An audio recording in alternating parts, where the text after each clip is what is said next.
there's a lot more depending on it. And that will make it all the more interesting in my book. So I can't really wait to see what happens and where they will go on these maps, what will happen and all of that.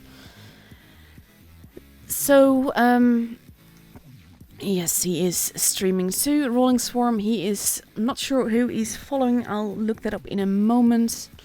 But only, I'm just gonna type that as well, only one stream per server per day gives stuff.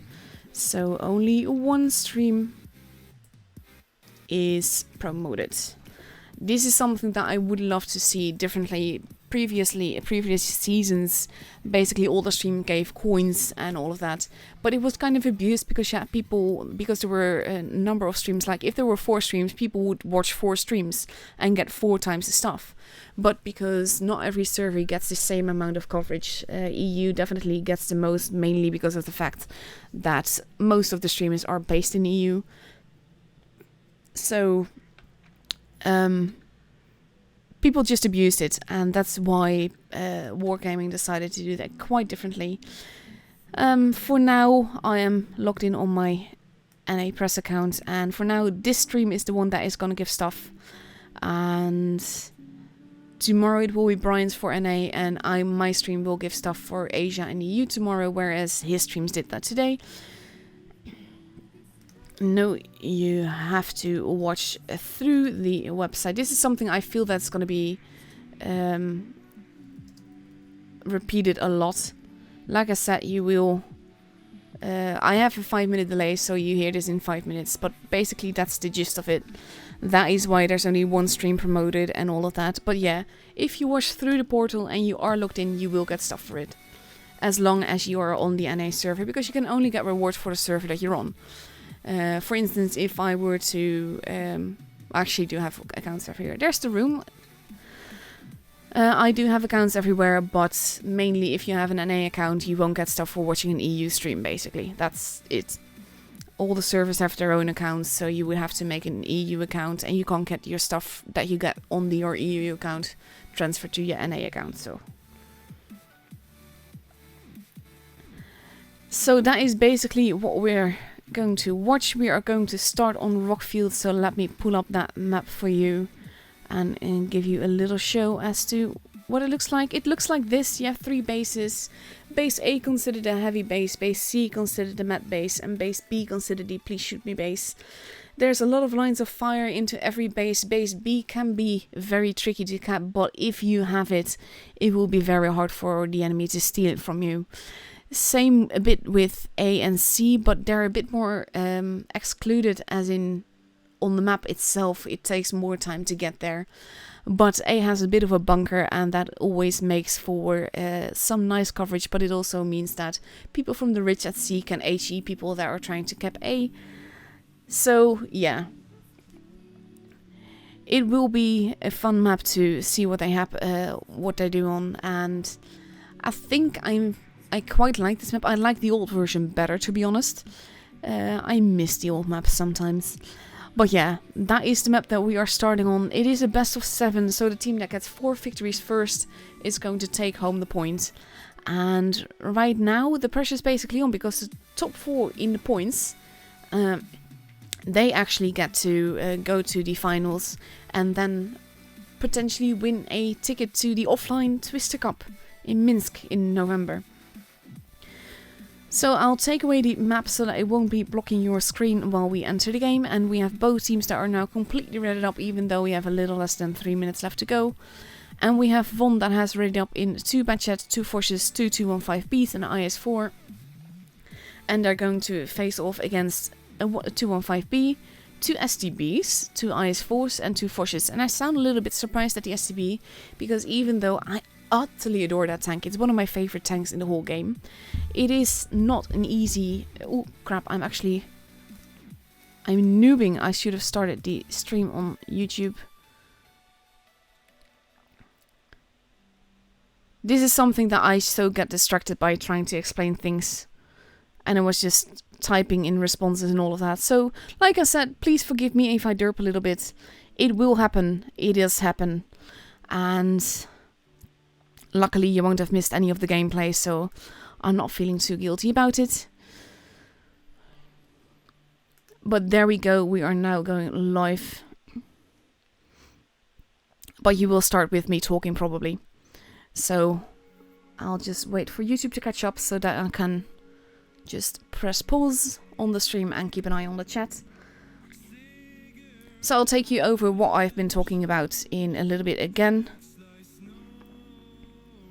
And we still have a minute and a half left to go, so it should be fine. Pausing the stream on YouTube now so that I can keep an eye on the chat without hearing myself in the background talk, because that would be quite useless, as you would hear that too.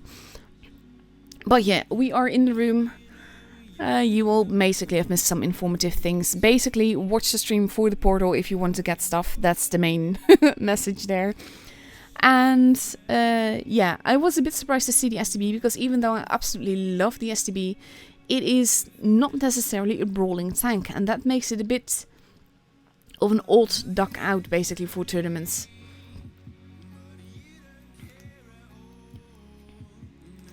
So that is basically what we're going to be seeing. In about 40 seconds we will see the first match of this best of 7.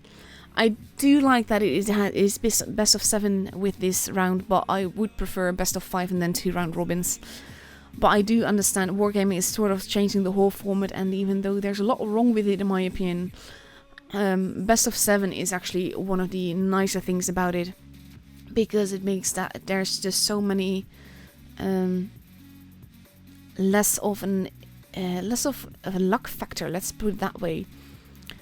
But we are now entering the countdown. We are going to go into the game very quickly, and we will see the first match and see what they do.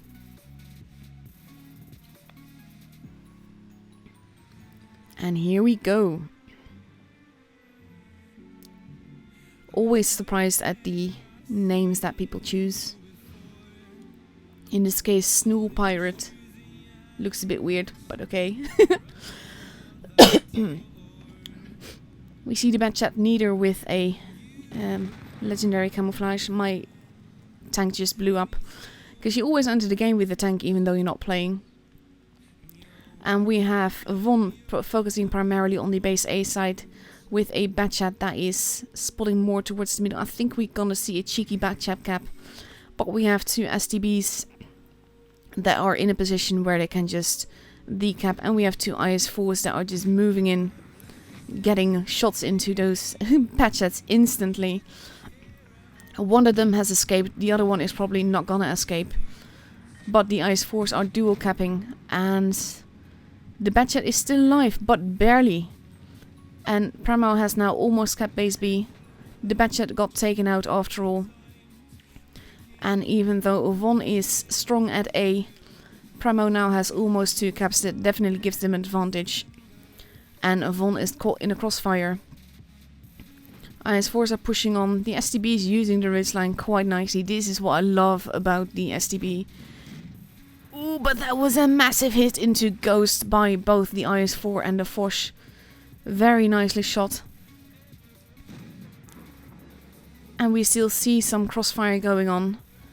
And Von is just being eaten alive here.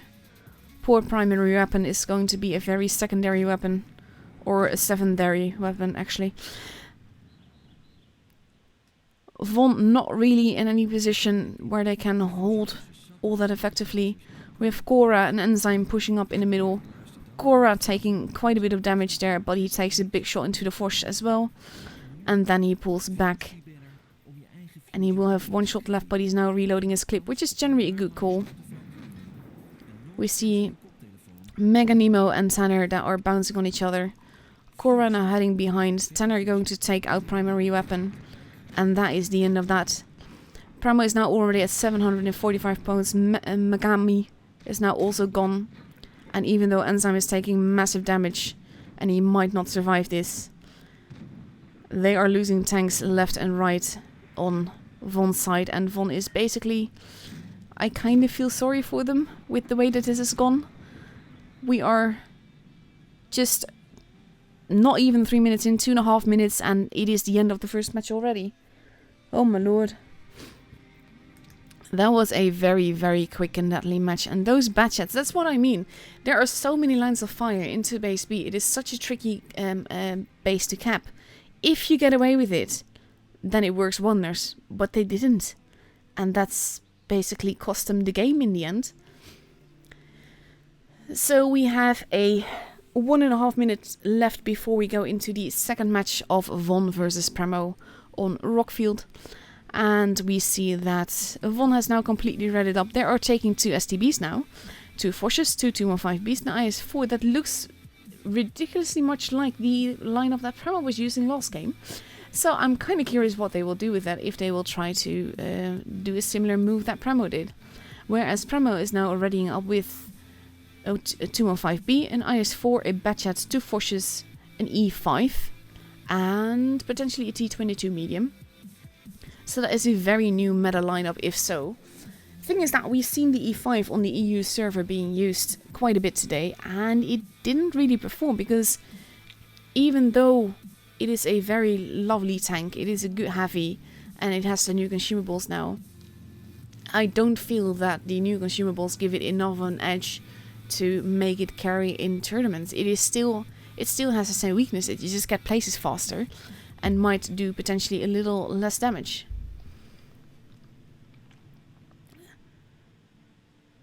So yeah, I just saw Soldier7 say, how did Amina get so much good stuff and a whole year of premium? This is a press account, it's not my main account, it's not meant for playing, it's meant for pressing, which basically means reviewing tanks and streaming things like this and stuff.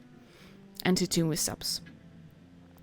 But yeah, here we go into the second battle of this matchup. And the second battle of Rockfield.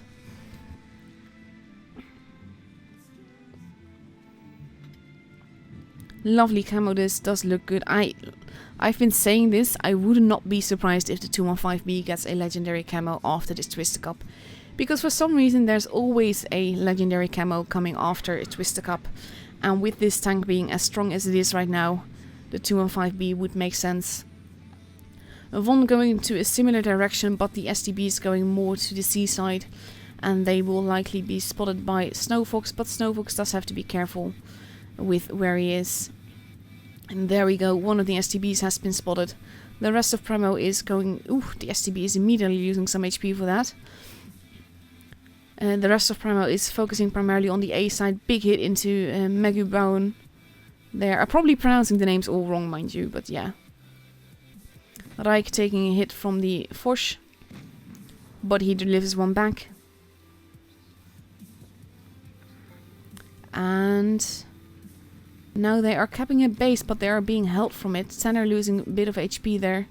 Von definitely appearing stronger this match than they were the last. Better positioning. And less cheeky base cap in base B. Primo basically just holding Reich, taking a bit of damage there. The E5 is not impenetrable. And we have the STB on the other side, trying to get some hits in. And not getting spotted for his trouble.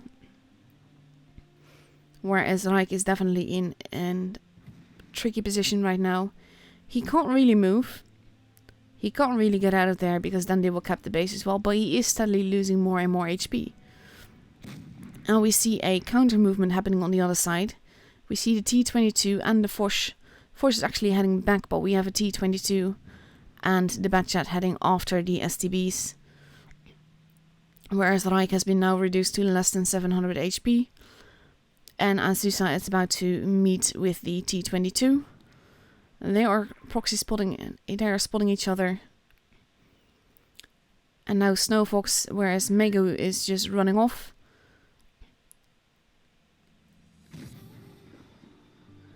They kind of have to play this carefully, they can't afford to lose a tank.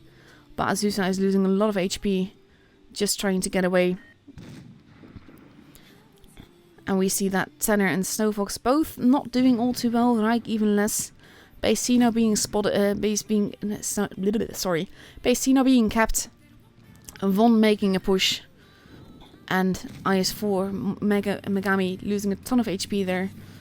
And now they are moving in. Von is pushing on the A side. Reich is not going to survive this. even though he's being protected by Ghost Ranger. And there goes Reich. And Ghost Ranger is not going to be far behind. He might get another shot in. Not sure why he did not fire. But now Von has the definite advantage, both in guns and in HP and in caps. And they do have a base again, and that makes for a tricky situation for Von. And now we have Tanner in trouble, because there's a force coming his way. The Batchet is almost gone, so is Megumi at the Megu at the back. Sophia looking after Tanner. Tanner bouncing his shot. We have the Batchet that is going after, but I'm not sure they're going to be in time to save Tanner. Especially not with the other force arriving. Cora just bit the dust, and it is now 4 versus 5. It is now 4 versus 3. Yeah. 3 versus 3, but it could go every which way. Point-wise, it is pretty close together. And Megami is actually a one-shot now. And the Force has to be careful. He's now reloading his clip. That's a good call by Enzyme. Snowfox is very little HP. He needs to be careful. But so far, Von still has the point advantage. So it will be Premo that has to make a move at some point. And when they do, they have to be careful with making it. Because they can't afford to lose a single shot worth of HP.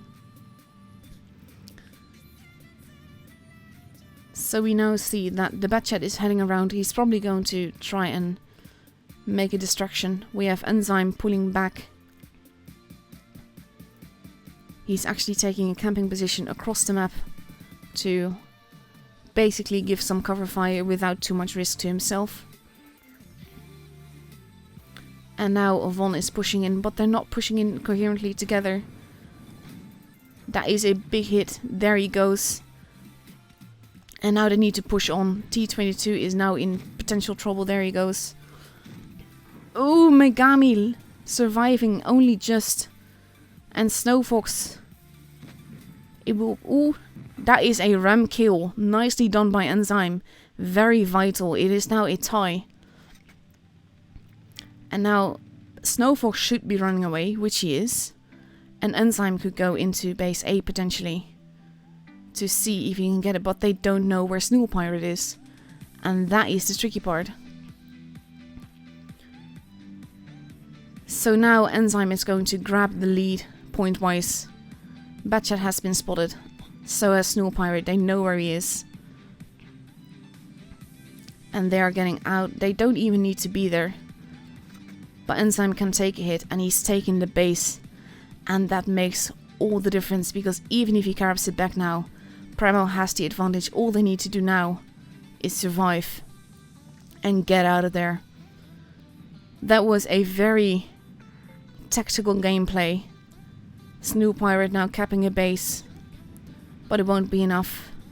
Batchet safely hiding on the other side, potentially going to take a sneaky shot at Snool Pirate, but he doesn't even need to. They just need to survive for a little bit longer, and then they will have this game. What a very cheeky way to do it. But that is how you do it, really. Even if you do not have the guns, you can still win a supremacy match if you play it smart. And Enzyme grabbing base A was exactly what was needed.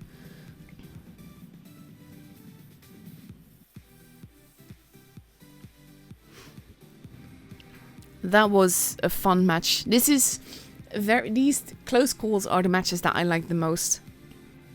And they're not predictable. That's what I love second most. So we are now moving on to Desert Sands. Let me pull up the map real quick for you. It looks something like this. You have 3 bases. And you have base A in the desert, base B in the middle, and base C. Well, not necessarily middle of the city, let's put it that way. And base C that is a little bit more secluded. But it's not none of the bases is actually easy to cap, mainly because there's a lot of lines of fire into all of them. But any tank you send to base C to cap basically is stuck there because you can't really move. Whereas anyone you send to A could potentially get caught in crossfire, same with B. But I personally much prefer the positioning around base A. And that is one of the main reasons why I much prefer the positioning around A. Because all of the dunes and all of that and the hills and the...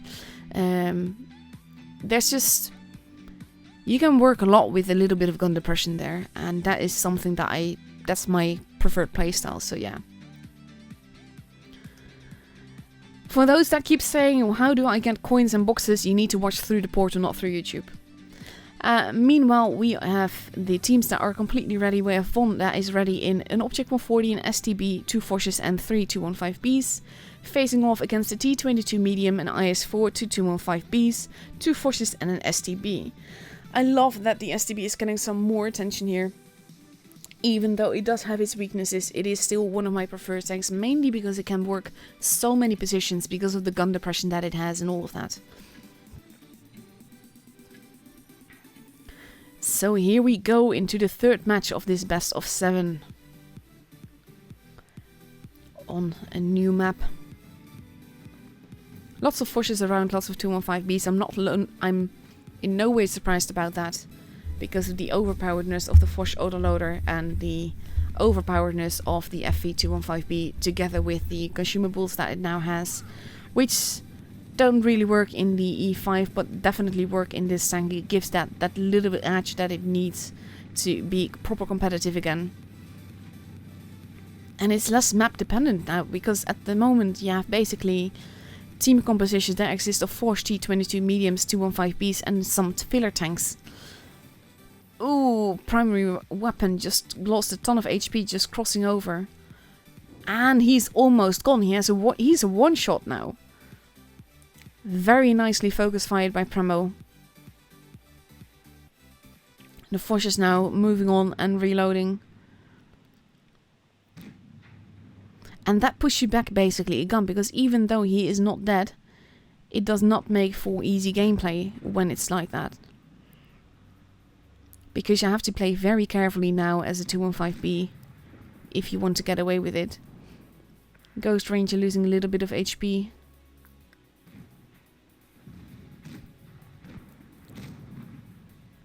Bit of an exchange going on here, but not all that much happening. Von steadily losing a bit of HP here and there. With the Forces arriving at the back. They have now been spotted, so they know pretty much where the whole enemy team is, except for primary weapon, which has also now been spotted. So they know all of them, and you see that Ghost Ranger is actually positioning himself, but we have Von that is now pushing on this side. The Force taking out Megu. Sophia next in line for deletion, because look at that, just obliterated. We have Herrscher that is now being focus fired quite effectively, I might say. And there he goes, and Von has lost 4 tanks to none of Premos yet. So I wonder if this might potentially be a 7-0. And they are protecting their one-shots very effectively. And now there's only Snool left. He's facing off against an IS-4 with a corpse in the middle. And the rest of Premo is arriving to finish the job. And there he goes. It is a 7-0 victory for Premo. And even though they kind of had to move in for the push to make something happen, the fact that they didn't, they might have known, but they might have expected, but the Forces of Premo were just behind there and just waiting for them to arrive, and it was basically just slaughtered.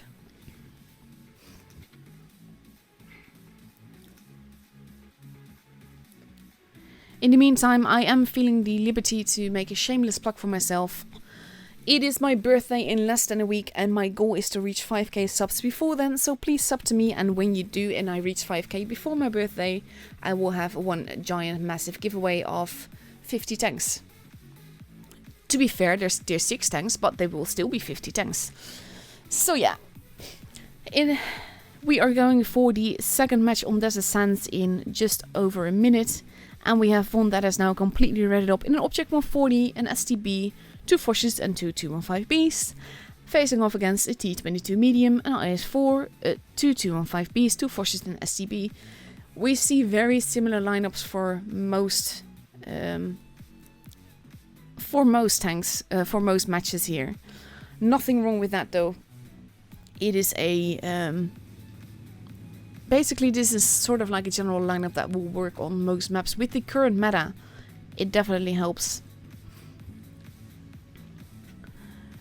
So we just have to wait a little bit longer before we go into the match. The pressure is definitely on Von now because they will need to win the next 4 matches in order to get the points. And with the form and expertise that Premo is currently showing, that will not be an easy task. Whereas Premo only needs to win 1 of those 4 matches in order to get the point. And here we go. Into the 4th match of the best of 7.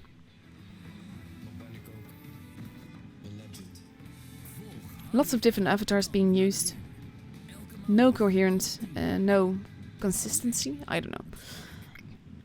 There's my Fury, it will explode in 3, 2, 1. There you go. That's the funny thing about spectating. You can take a tank in any tier and it will explode before the game begins. And we see Premo heading all to the desert side again. We see that Von is crossing over. Hello, Rijk. Do you think he only just noticed that I'm streaming? He should know this, because I've been following them quite a bit. Ooh, Tantan taking quite a bit of damage there. But so does Megami. Ghost effectively spotting most of them. Just holding off. Right, crossing over together with Stovefox. And getting into a holding position in the 215Bs. Similar to what we saw in the last game, but on the other side.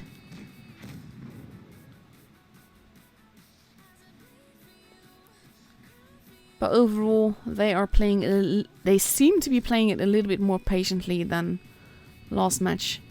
We have Azusa that is rotating. Megu just taking a little bit of damage. And right, just took a massive hit. And he's like, nope. And he's pulling back. But he might pay for it very dearly. But Von seems to be trying to cap base A. And they are not shooting Rijk for being a very low health. And it's actually Megami. Now Rijk is being properly shot, but they are caught. Ooh, that was a massive hit into Tantan there. But Megami is the first one out. And even though Premi has some very low HP targets. There goes Ghost. They did cap the base, but it cost them a tank and a lot of HP. There goes Rijk finally, but there also goes Snool Pirate, and both teams have lost 2 tanks. But HP wise, the advantage is definitely on Von's side. Ghost Ranger now taking over base A. Tanner arriving, killing off Megu.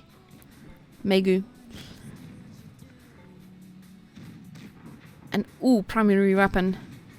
Wanting to take out Ghost. The Force does take some more damage. But now, there we go.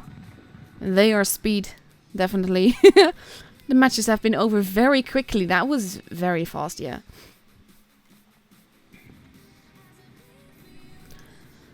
So that was the first matchup of tonight. We are 20 minutes into it. That includes 3 times 2 minutes, so 6 minutes. So that means that they are...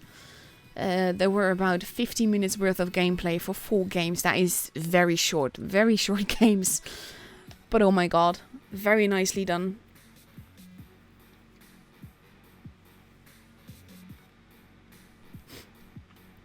In the meantime, if you want to get stuff for watching the stream, you have to watch through the portal, not through YouTube. So that is something to keep in mind. And yeah, that was the first matchup. Let's have a look, see if we know the stance of the other teams yet.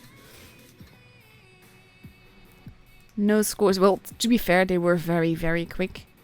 Yeah, all of that is not known yet. So I'm going to be showing you some replays and then we'll look back into what the score is for the other teams. I got some replays from Cora for you and some replays of my own, to be fair. So I'm going to show you some of those. So let's start with one of Cora's games. I actually prefer showing off replays from the team that I'm following because it shows the individual skill as well, and I like giving them a little bit of a boost that way.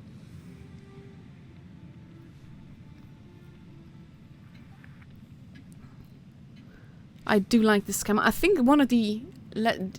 basically, there's two legendary camos that I'm not really a fan of. One is the E100 one, because I find that quite boring. And the other one is the SCB one. I love the name Adamant, but I don't really like the way that the legendary camo looks. So he is leading the team, he's far ahead of them, using the bush as cover, wanting to get some shots in, pre-aiming for places where he expects someone to be. And the grill has been spotted now.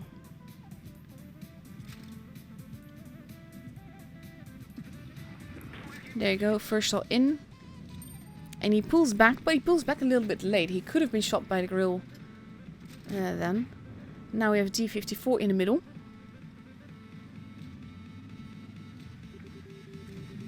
And this is an SCB. This is what I love about the SCB. You have a little bit of turret armor, not much of other armor, but you can make almost any position work for you.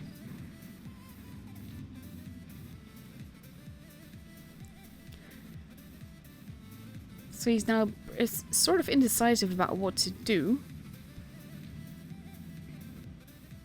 And he has to be a little bit careful because they don't know where the other Death Star is, I believe.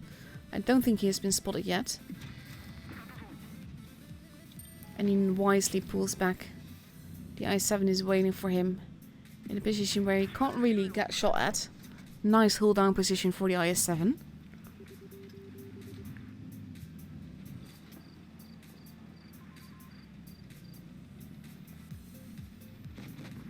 In the meantime, we see that the enemy team has lost quite a bit of HP. We have the grill over there. Nice little snapshot.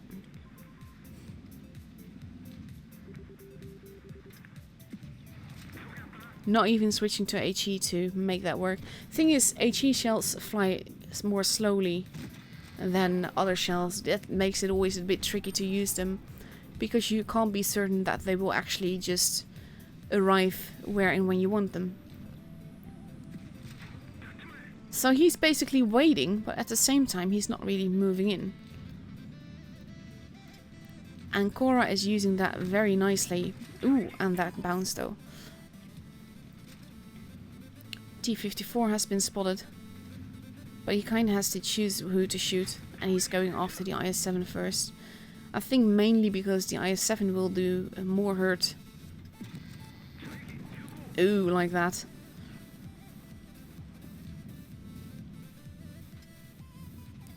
And at this stage, this is where I would instantly switch to Premo. I always feel this is why I use Calibrated on anything, and I'm never shy of using Premo. Because you don't want to run the risk of losing a lot of HP for not using it. And there we go. The Batchat heads to the other side as well. We're already 4k damage into it. But the team is pretty much evaporating quite quickly. So I think that is actually a very nice shot. And you can get quite a bit of more damage in by doing this. The grill trying to peek over. The Batchat heading away, taking a nice shot to the bum.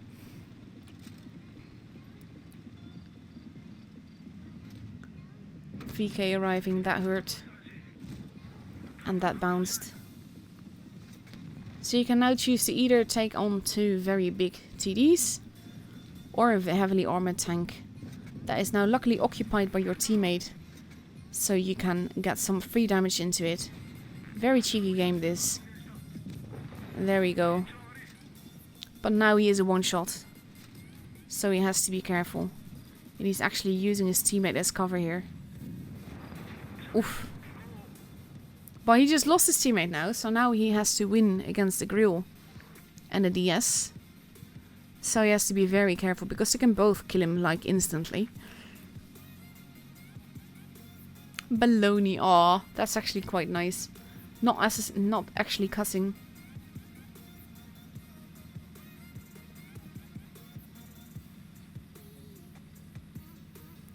So let's see where he goes now, because he still has some work left to do. He can actually use his amazing gun depression and his view range for making this work. He just needs to be very careful doing this. Because he wants to get the shots in.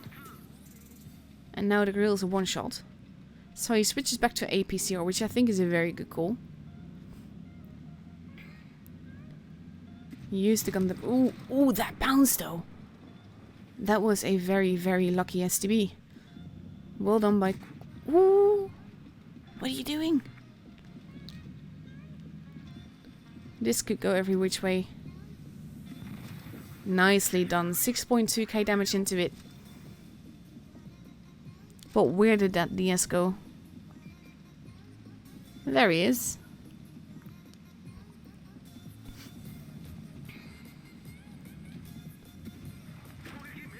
And that is how you troll a tank with a very big gun that really wants you.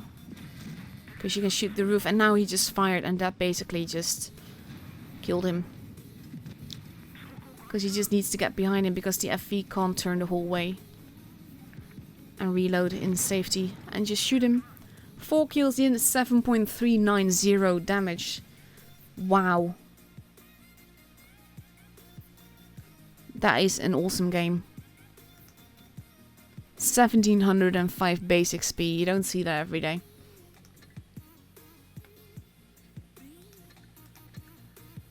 In the meantime, I am getting some notifications on Discord. I'm not checking them. I will get back to you after the gameplay of today. So let's have a look, see where else, what the stance is for the rest of them. We see Rain and Premo both got a point. And that was versus Rain 4-1. Let's see how also Rain is doing.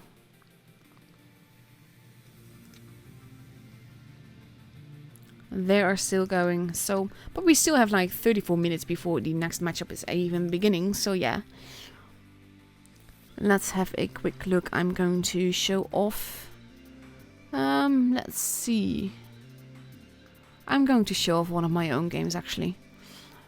I had some games, I'm going to show some replays on multiple servers because I love them. This is one of those games where I'm like, I like gameplay like this. I like games like this. It was just such a nice game. And here we go in my new love, the Standard B. This is actually a tank that I utterly, utterly adore. It is so fun.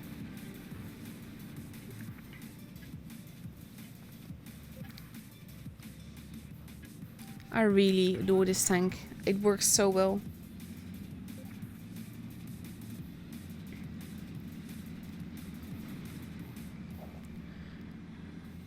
I love the auto reloading system as well. I think it adds something new to the game, and that's one of the reasons that I love it, because it isn't standard.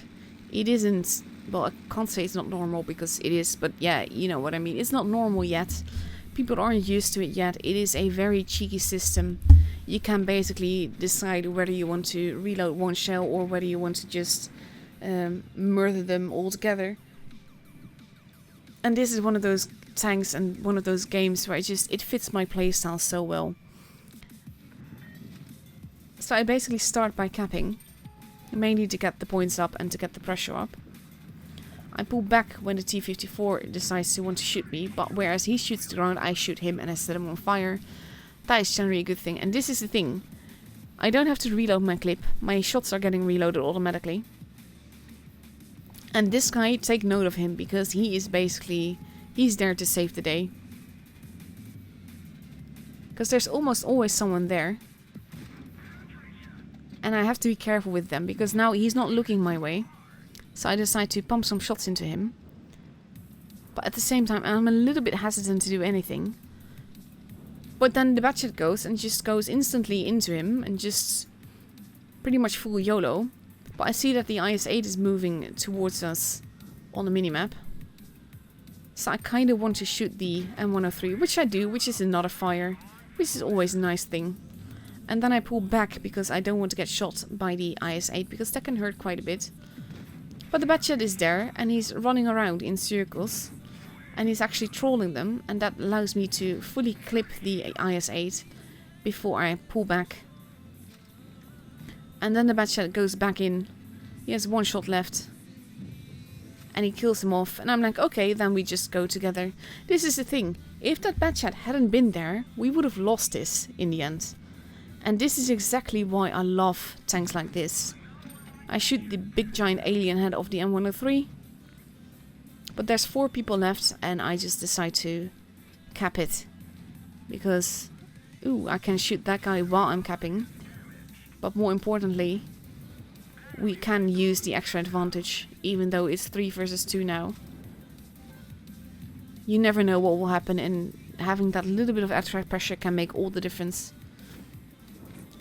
So if my friend the Batchet AP is now very low health, and I actually want to help him, so I just go straight on in, deciding to take a hit for him. But then the Borsig moves in and he kills him off. So I kill off the AMX. And now we need to take care of the one Borsig that is left. But I'm already 4,509 damage into it, so I'm having a pretty good game at this point. And this is something that I quite like, because now he's recognizing me, now he's dead. And I like that he didn't focus on that before, he was just doing it, just playing, and he was the perfect teammate. For me anyway. Because I'm still full health now, so I can easily take a shot by the Borsig, it doesn't matter.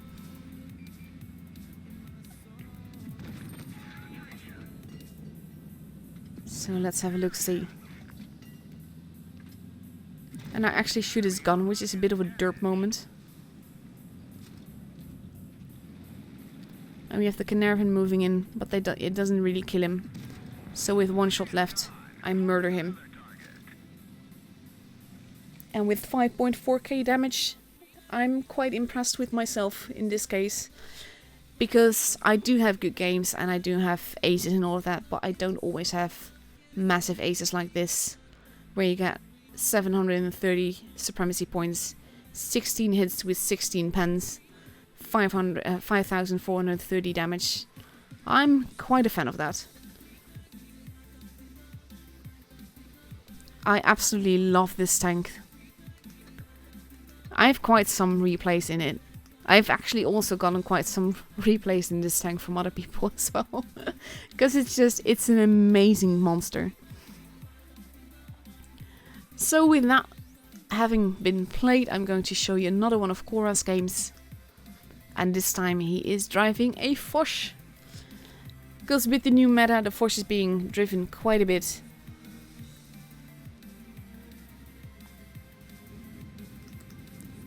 There are apparently some troubles with the portal. No idea what's going on.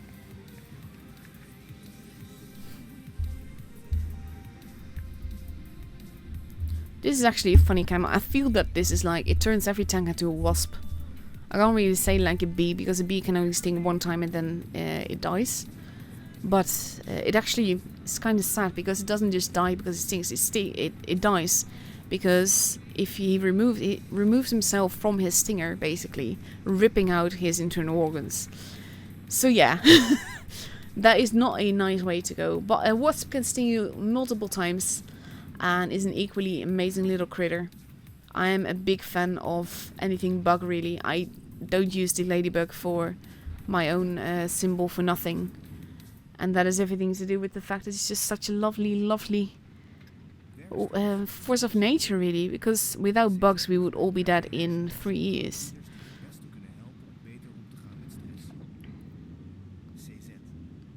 Can he make that shot? I would be very surprised. Ooh, he does. Nicely done. Very cheeky. Just not pulled back enough again, yet. But the T-54, I don't think he's alone. There you go. His friend has been spotted now. Foch driving away.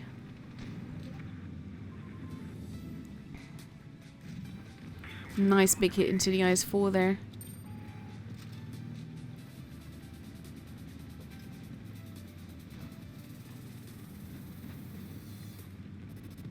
That is a cheeky thing to do. Dwarf just said Wargaming. I have only just started the counter for the crates 30 minutes into the stream. If I remember right, there are 3 crates maximum that you can get for the stream. So that means that after this, I will be showing you some more replays and you'll have to just survive that. While we wait for the 3rd timer to fill up so that you can get all the prizes possible for this stream. Because that is not something I appreciate. I wanted to give you all where possible. So in the meantime, Cora has clipped some people. We are 1.8k damage into it. And he has just gone his second, well not third clip actually. But he has 2 shells. The second one now loading. Going into the lower plate of the E100 as well. And he is instantly deleted for it. This is what I love. Moving with the team in its CD can work out so well. But now with the tanks coming up behind them, he is pulling back. Going after a very juicy looking grill. With HE 1200 damage in one shot. That is evil. But I love it. But now he just has to face off against the other Foch. And they exchange a shot again. But now he is clippable, whereas the other Foch is not. So he has to be careful with that.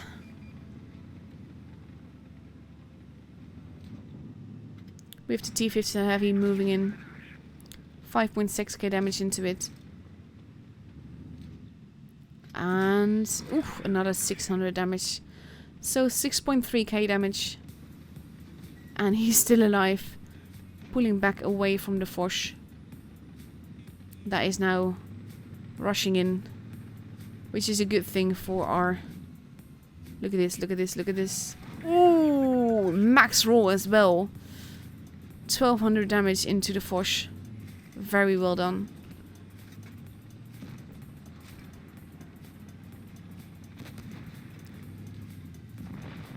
And he's going for the kill rather than the damage, which I think is a good call because you want that gun out of the way.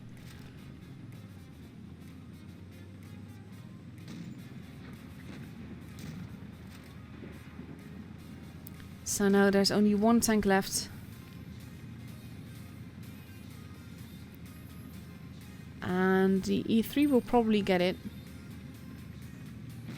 There you go. But we are still 7,767 damage into it. 10 damage away from a very perfect score.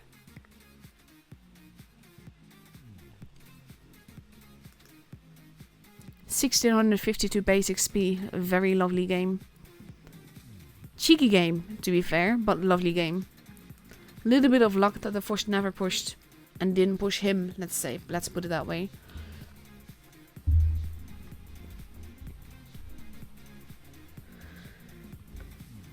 For people that are surprised at me seeing me play, that is a replay. That's not my actual playing right now. I can't play PC to save my life, so I avoid doing that. I wouldn't do that to you. But yeah. Let's see if we have a score yet. We are still about 25 minutes away from the next matchup.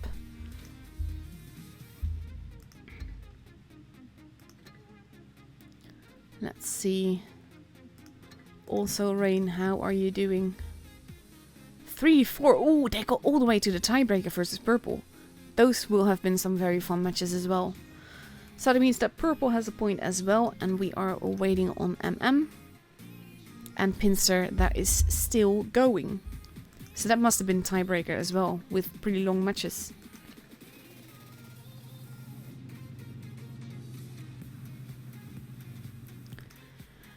So let's see what else I have for you. I have more. I'll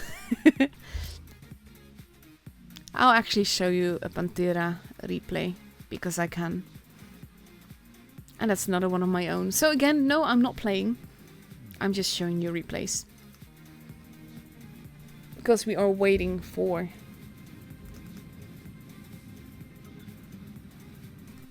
No, you don't have to be in Blitz.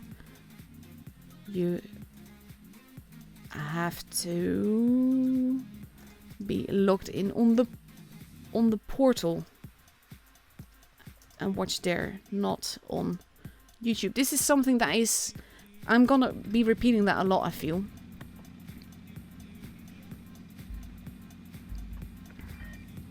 So yeah, I decide same map as Cora, but I decide to go to base C because I prefer to cap places and then just put on the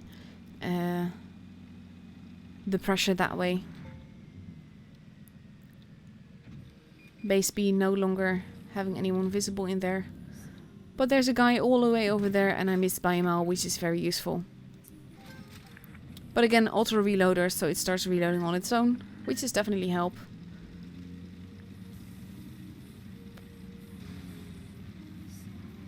And this guy, he kind of wants to go a different way than I do. And we spot A, either-wise. And this is the thing, now I can choose to either reload the shots into him that I have, or I can wait for the shot to reload and then just clip him, which is exactly what I decide to do. Because I feel that that is more effective and gets him out of the way more quickly. So he is gone, but now I have a sort of clip reload to go through.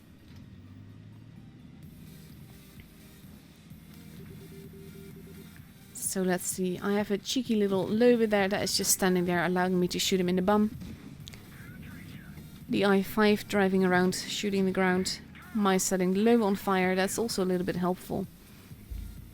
And at this stage, the enemy team has lost 2 tanks. I'm still reloading my clips, so I'm not really bothered about shooting yet. Do get that shot in though, and I'm just waiting here. Being quite forward because this is really not the way that you want to cap base B. But I get away with it. Missed a shot by a mile. And do take some damage back, but I have kept the base. And now I'm just pulling back. My teammates are letting me, which is also helpful. And now the I-5 is getting a little bit in the way again.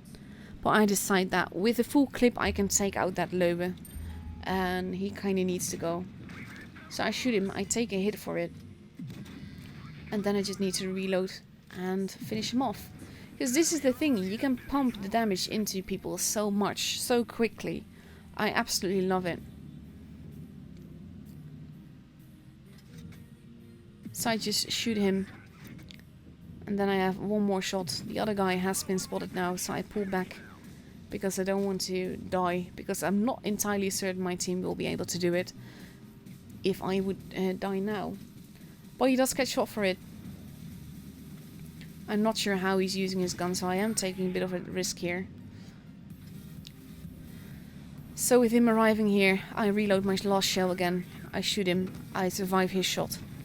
And I kill him off. Now the AMX is also gone. And I can get a nice shot into the IS-2. Who doesn't shoot me. But there it is, the end. I get another shot in. But that is the end of the game. And we win on points. And it's a 4.2k damage ace in tier 8. I can't say impressed with it, but I'm quite happy with that. 1300, I have lead XP there. 1337 base XP.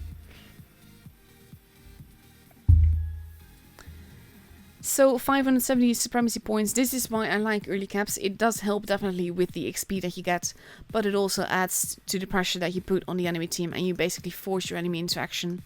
And that is something I'm quite a big fan of. So let's see. Do we have a score yet for the final team up that we are waiting for? Let's have a look.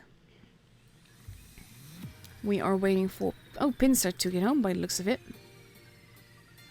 4-3 as well, so that was also a very close call matchup. And those are the games that I love having. We had that on the EU server earlier today with RTK versus Loka. I'm not going to show you, I'm not going to tell you who won that, but they were very interesting games. So these are the 4 teams that have a point now, and we are going to be going into the second matchup in about 15 minutes. Which means that I do have time for at least one more replay. And I'm going to show you a replay from someone else, a clanmate of mine.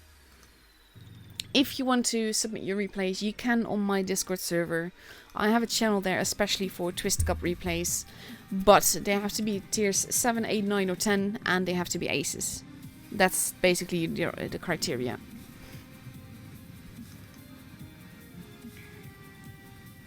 This is a tank, the T57 Heavy. I quite love it. I'm very much a fan of it. When I first got it, I think it was the first auto-loader in tier 10.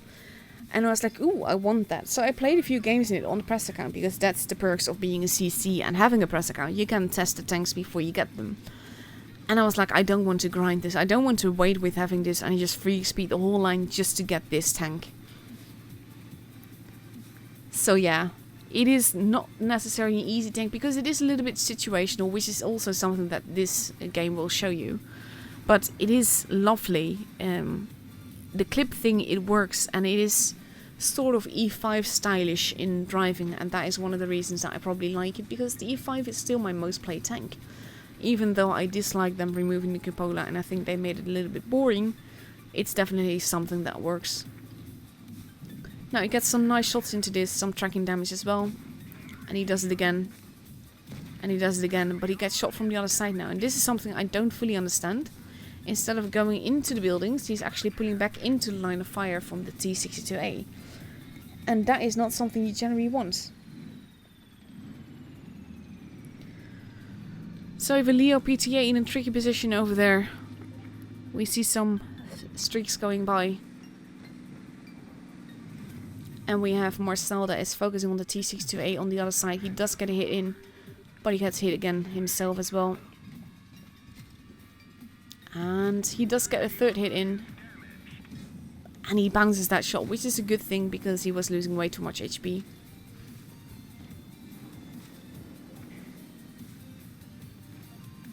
And now this is what I mean, it is situational. He is lucky here that the DS is not actually gunning for him. And he tracks him, and then he just needs to reload the last one to kill him off.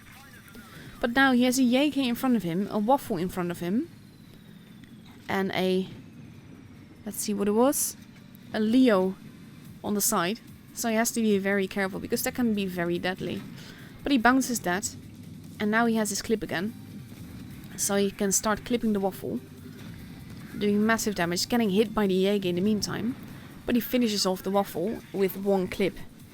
And that is a very lucky thing. Also that the Jaeger is actually not going for him, but going for the other guy. That is still shooting Marcel, leaving him with 22 HP. And he does really want Marcel, but he's just, for some reason, he went for a different approach. And Marcel is driving backwards. And that's a very funny thing, because now the IS-4 is arriving. He's effectively reverse side-scraping right now. That is one of the reasons why I find this match really funny.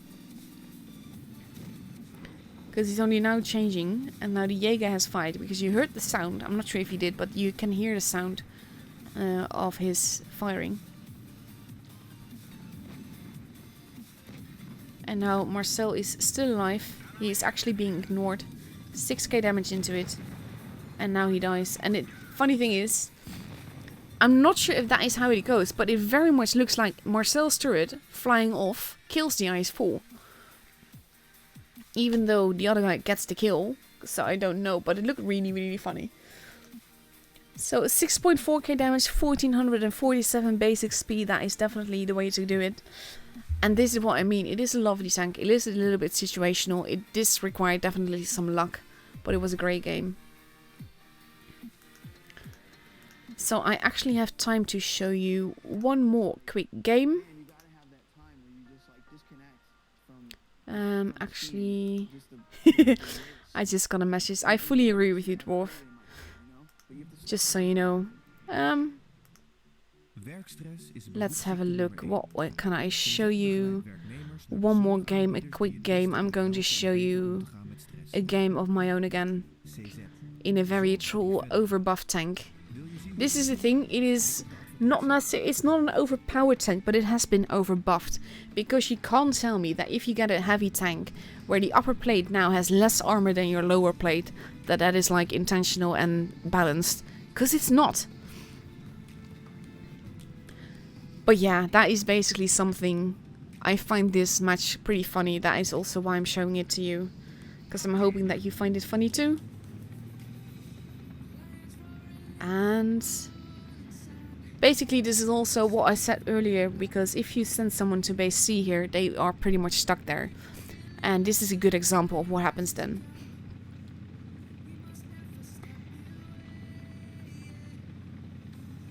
And here we go. I go into the base. I'm being pretty forwards because I'm basically driving this tank right now to test the armor. So I start by bouncing. Then I have this guy that is like sitting straight behind me, which is really annoying. I hate it when they do that. But I see the tiger. Sorry. And I can't really shoot him. So I just start side scraping quite aggressively. I wanted to get some shots. And look at this. You can see that the upper plate has less armor than the lower plate. And that's just so completely ridiculous. So that is something I just find it weird. So far I've blocked way more damage than I've actually done. Which is ridiculous on its own. Sorry, I have a bit of an itch in my throat. And that has everything to do with A, talking so much. And B, well, it being this late. The housing has now been destroyed. And I start to side scrape. Sort of while angling myself against the tiger. He's now a one-shot for me. And he's still not managed to pen me at all. Which is something that I find incredibly funny. This shows the difference probably between calibrated shells and not calibrated shells. Because for me, I can pen him with Premo in the front. And he probably wouldn't be able to do that with me. So I decide to go after the Panther, blocking more damage. I'm being quite forwards because again, I'm just testing the whole new armor thing. And I can't actually shoot him, but there's a Borstig that I actually shoot the gun off, which is pretty useless. And I just want to get the damage in, see what happens. So far I'm having a pretty sweet game.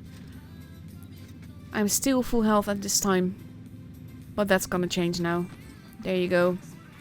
And I actually, because he tracks me and I thought I was turning, I actually shoot the ground there. But I have a juicy Panther in front of me, so I shoot him and I kill him off. And then we have a less juicy Tankenstein there that I can kill with AP. But I don't get the chance to. And then we still have the Emil left. So I load HE because it's an Emil. Get some nice damage into him. But that is the end of the game, already less than 3 minutes into it.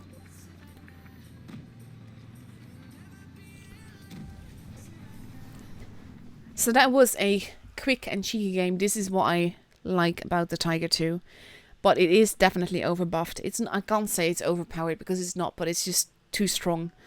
But if you use calibrated shells or if you get behind it or to the side of it, it's not really that difficult to deal with.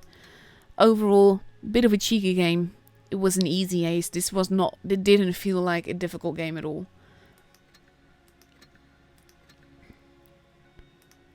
So yeah, in the meantime, people are joining my Discord. That is awesome. But know that I manually hand out the roles.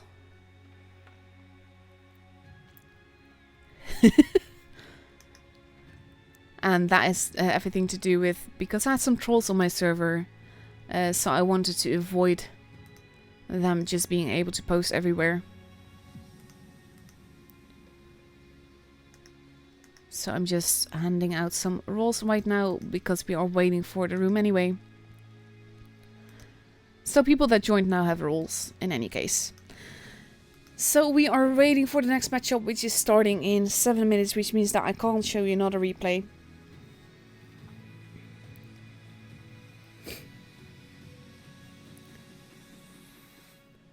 And the best thing I can actually advise you if you have the whatchamacallit, the portal link on, but it keeps not loading, is just to have it basically in a different device. I mean, for me, I watched the EU stream of Brian because that was a great stream for tonight for the EU server on my iPad while I was streaming as well, muted, so I still got stuff. So we are 6 minutes away from a lovely new tournament game, which means that the room invite will be up in about between 1 and 2 minutes. Because it's always, for some reason, it starts about 4.5 minutes before the match actually should start, I should say. It is now nearly 4 AM. I am quite tired, I can tell you. That is why I kept apologizing in the beginning for potential brain derps that I might have. It is because it is very late. I've had very little sleep. I do love being able to do this, and I want to be able to do this. But it is not always easy to find the time, quite literally, in order to do it.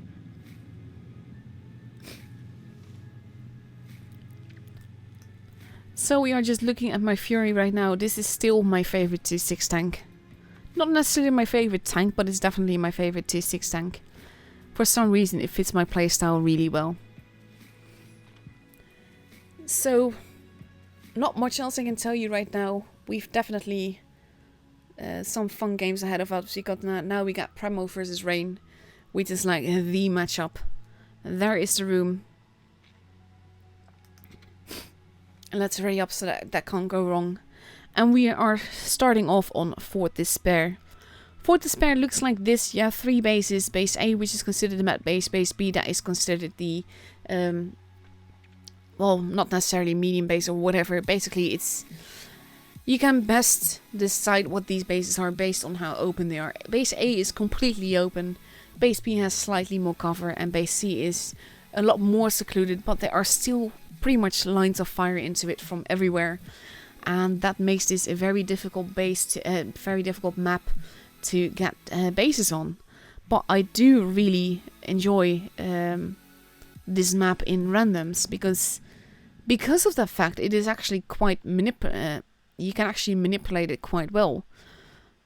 But so can the enemy. And if you have 2 teams that are trying to manipulate the map all together, which you have in a tournament like this, it can be very difficult. So I'm very curious to see how this will go, especially between these 2 teams. You have also, of course, the place where Raid did their signature twister move last year, where they pushed it up in the grill up into the corner. And we haven't seen any signature moves around this time yet, but at some point they're pretty much all been found. We might still see them in the finals though. Could definitely be fun. So that is it for Fort Despair. That is what we are starting on in about just over 3 minutes. So in the meantime, we have Premo almost completely read up. And this is something that I feel that I should point out. It is Premo, but it also Void. The Void team sort of, well, I wouldn't say it really fell apart because I'm not certain what the clan status is of these people. But this team of Premo is sort of combination of the Void team and the Premo team, and they've been doing very, very well together. Void, of course, the winner of the top echelon for the NA server earlier this year. Premo always consistently getting into the finals of the onlines and very often to the offlines as well. But Rain is a new clan, also a mixture of all clans banding together to form one team, and they've been brilliant. So I'm actually very happy with this matchup because this is like the matchup that you want in the finals, because both teams are just so incredibly strong. And we have Premo that has now readied up in 2 E5s, a mouse, an IS4, 3 E5s even, oh my god, a T22 medium and a Foch, and they're going to go up against 3 IS4s, an E3, a Foch, a 215B and a 268 with potential changes because people are still changing their tanks. But a lot of E5s being used there, that is tricky. It is, again, it is a lovely tank, it is a good heavy, but it is not an easy tank, and I'm not sure if it's competitive Clan Wars wise for matches like this.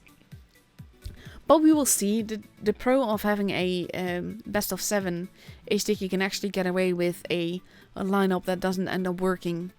But in the meantime, they will have come to this decision for a reason. And you don't take 3 e5s if you don't have faith in the tank, so yeah.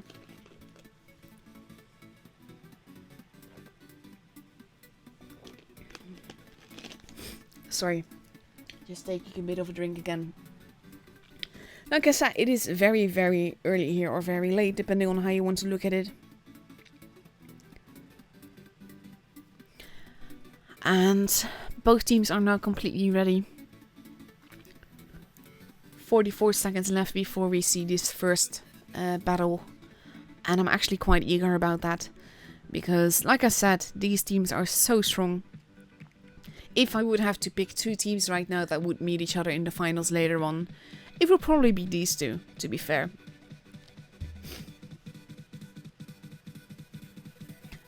"20 seconds left. And then we get to see what happens.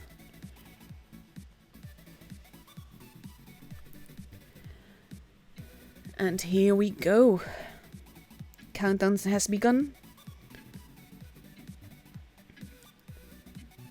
Let's see what happens. I kind of expect us to get to a tiebreaker for this one as well.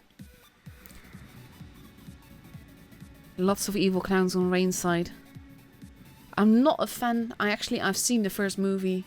I was not a fan of that. I wasn't a fan of the old movie or either.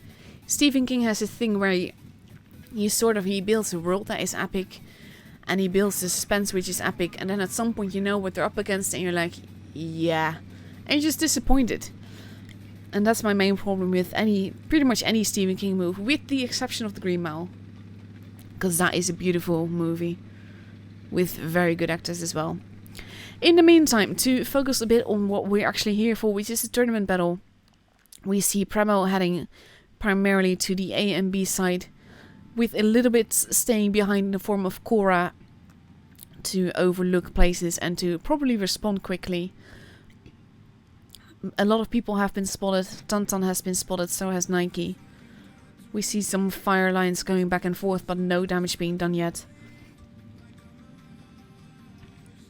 And Ghost in the back there. Getting a tiny bit of damage from Nike. Base B now being capped by the mouse. They can't really do much about that. Without overexposing themselves. Ooh, actually they can. Can't be Shook is actually shooting the mouse in base B, which is a very tricky thing to do. He is side scraping effectively. But the mouse is angling effectively. And so they will have base B. Well done by Premo. That's the thing, all the bases are tricky to cap here. But now Premo will have a point advantage. Which is currently going up and base C is not being capped. Which means that there is now about a tank's difference between them. Again, lines of fire happening both ways.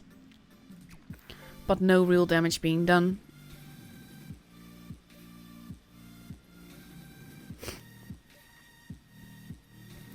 Fadu ironing the tanks at the back but having no real target to shoot. Nike having taken a hit. Snowfox is pulling back. And the pressure will be on Rain to do something. They have kept the base C. But they are nearly 100 points behind, which is about 3 tanks. 3.5.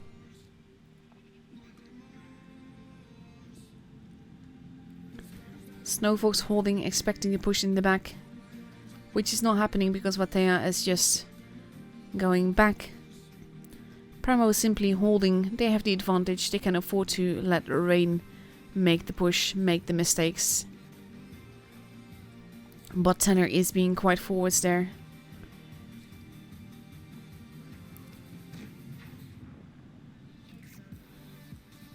And so far not much is happening. It's a bit of a stalemate. It will be up to Rain to make a move. Both teams have lost a little bit of HP, but there's only 700 difference between them. That's like 2 shots. 1 big HE shot. Afro Panda did shoot at Tantan, but didn't pen. And I think they can guess where there will be tanks. But at the moment no one has been spotted. And we see some blind shots happening. Tanner not being spotted for doing that.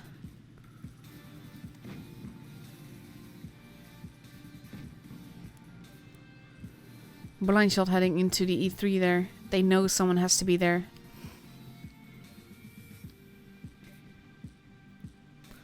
But overall, a bit of a stalemate. We are nearing 700 points. And that is generally the time that people need to push. They will need to take a base somehow. Or take out tanks. Tanner is just waiting patiently there. Together with Tonton. Pramo is spread out in a way that they can really support each other. Look at this, you have the T22 with 2 E5s behind him. Though Rijk is now repositioning himself just a little bit.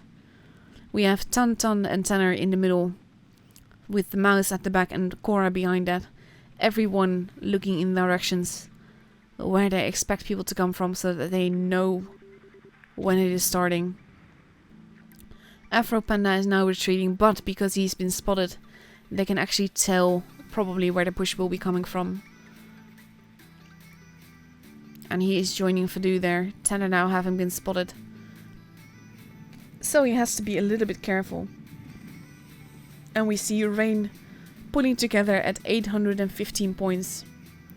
Making a move. Going after the T22. Afro Panda losing a little bit of HP there. And the T22 is just fine. Tanner losing a bit of HP. Afro Panda now looking around. Snowfox taking damage. Base B is still not being contested. But overall we are entering a brawl stage. Ooh, the mouse is being eaten alive. And that is a tricky thing. Ooh, the T22 just took a massive hit. But there goes Hated Fate. And they will have to be careful. Base B now being capped by Rain. And it might just be enough even though they lost the tank. If they get that base. Ooh, Afro Panda. Taking a big hit into Cora. There goes Tantan. Afro Panda is not going to survive this. Cora is just not going to survive this either. Going down very effective. Ooh, but he still got shot for it. And Prama has lost 3 tanks. We are 975 points for Rain. This is not going to be enough. They will have to take the tanks out. Ghost just got a kill, and that is the end of the first game. And the first game is for Rain. Rain took it back. Very nicely done.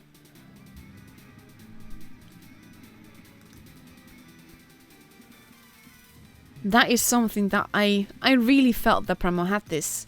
Because they were just sitting there very steadily. Ready for everything. And they just, wow. Rain took it back by taking out base B out of the equation by capping it. In the meantime, I'm seeing a lot of people that are entering my Discord.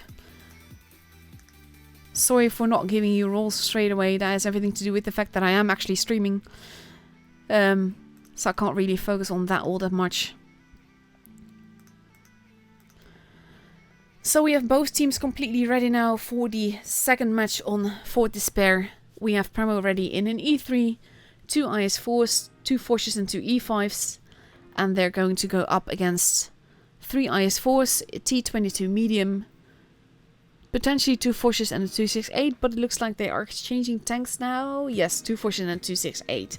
So that is a lot of firepower. So I'm looking forward to seeing that. It will be fun.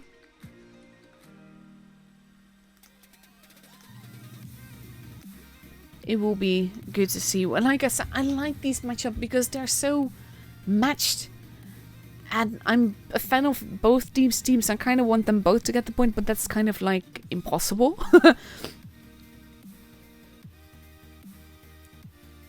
But we are 20 seconds away from the second match. And we are rearing to go. Both teams are ready. We can do this.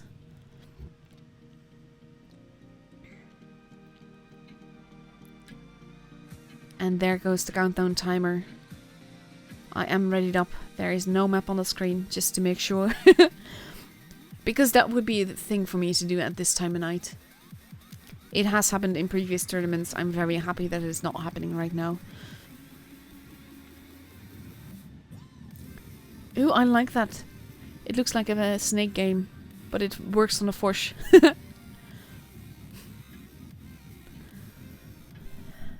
And here we go. Let's see what they do with these amazing firepower at their disposal. And we have the TDs focusing on the backside together with M13, whereas TJ is going towards base B. And Pramo is pushing into base C quite aggressively by the looks of it. They could get away with this. And Enzyme is starting to cap the base effectively. He has to be careful. There is a position where he can just get it. And he so far manages to do it. With the Ice 4 there and Reich capping on the other side. But now Rain is capping base B. And I wonder if he's going to get away with that. So far it looks like it.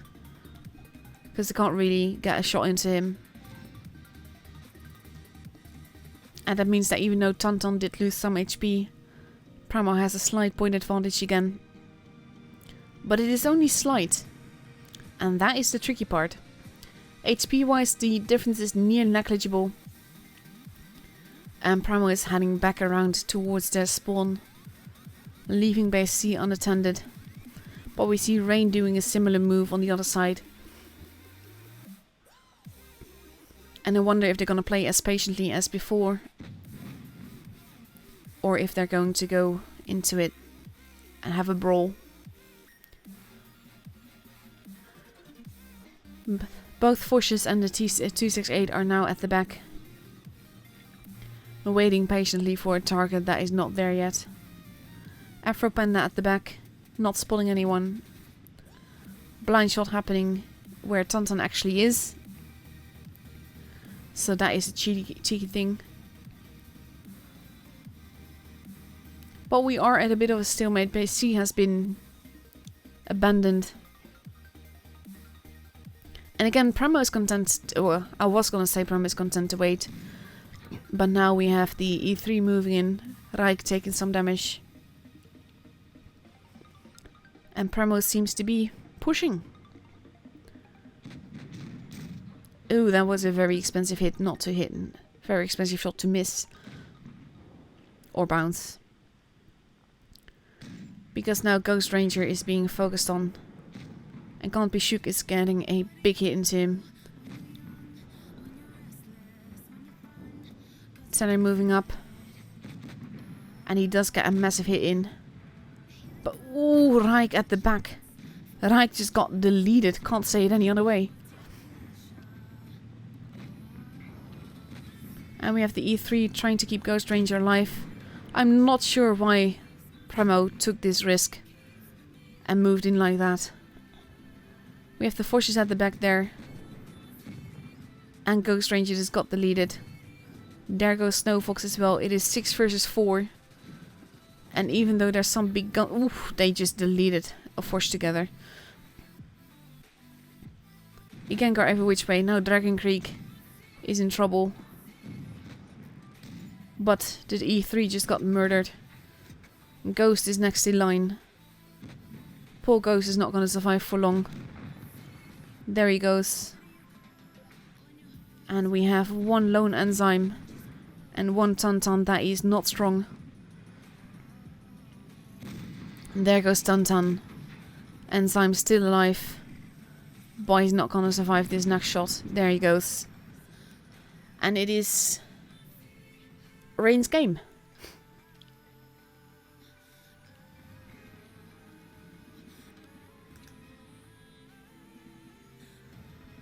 What a game that was as well. I'm not sure why Pramo pushed. They had the advantage. They didn't have to.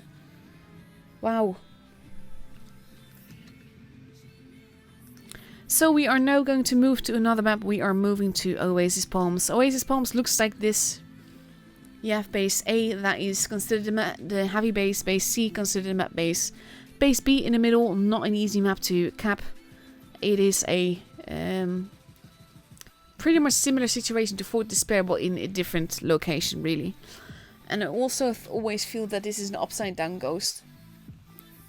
But that is just me, or a genie, I should say. Because there's also this thing where you have the flying monkey on the carpet, I think. I'm still not sure what actually triggers that, but yeah. So in less than a minute now, we are going into that. I'm going to take over the map so that I won't block your screen. And we have Pramo that is ready in a grill, 3 215Bs, an IS-4, a Foch, and a 222 medium. And they're going to go up against an E3, 2 TJ22 mediums, an IS-4, an STB, a 215B, and a 268. No Foches here, surprisingly, aside from on Pramo's side, but for Rain. And we see that Wateo just picked a Spaghetti, even though he's not on the team. I've actually seen that in tournament battles as well today.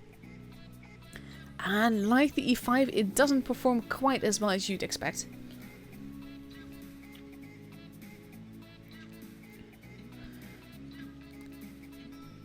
So here we go, the countdown timer has begun. We are ready to go into the third matchup of this first match of this matchup, I should say.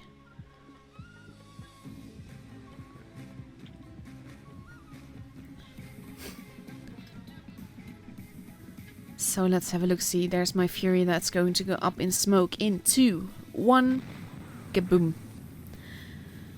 Dragon Creek in a lovely camouflaged 215B. That does actually look quite awesome.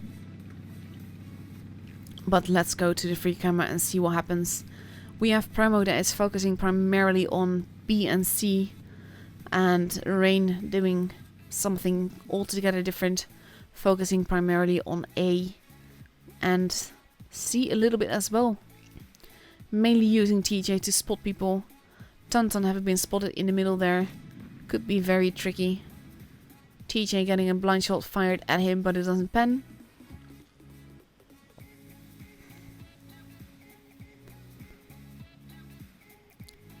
And not much is happening. No one is really going into a base.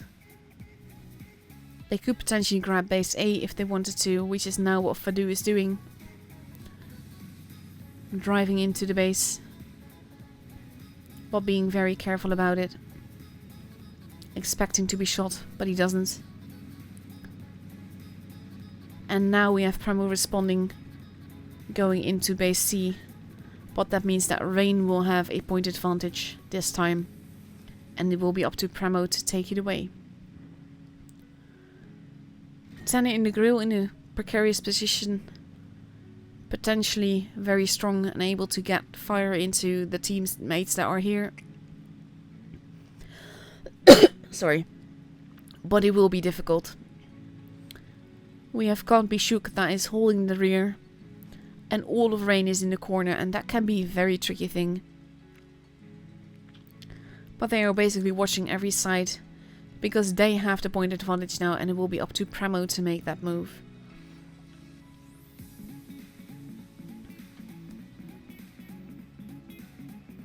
So we see that Tanner has repositioned himself. He's now being joined by Ghost. Raik tracking Can't Be Shook, but not doing any damage.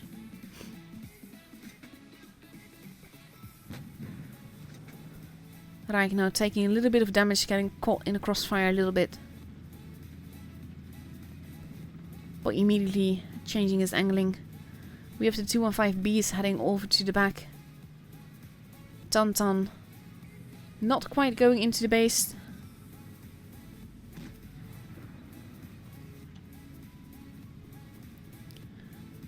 But kind of wanting to.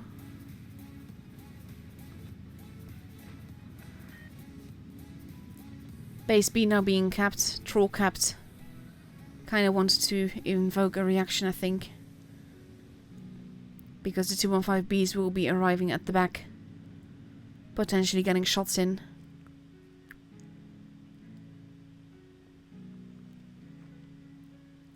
There's a bird flying over, you could see the shadow.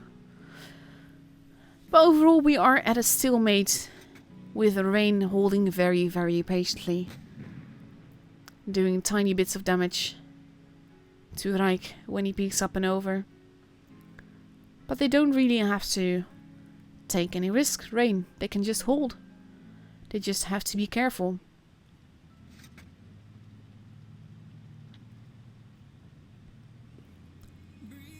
Dragon Creek and April Panda changing things. Tantan getting some damage into him. The 215Bs having been spotted. Blind shot into the STB, but that doesn't pan because he wasn't exactly at that location. We are at 725 points, and we now see that Rain is rotating.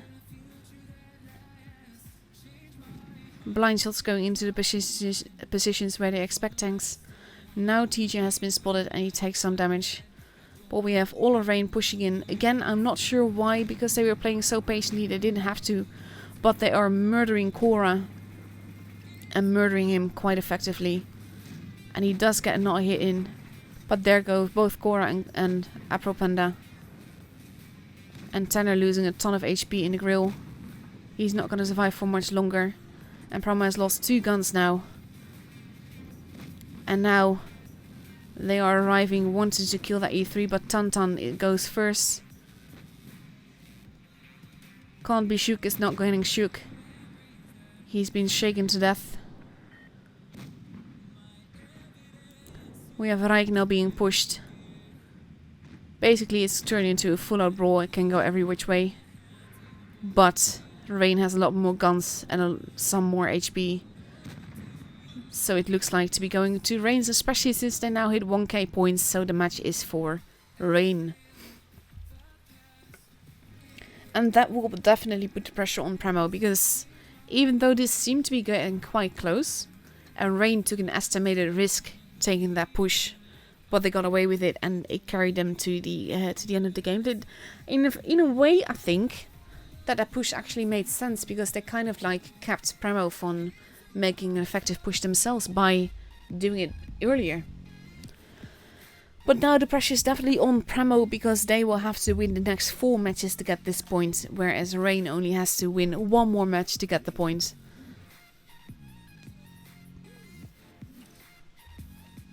And we see a completely different lineup emerge on Premo's side.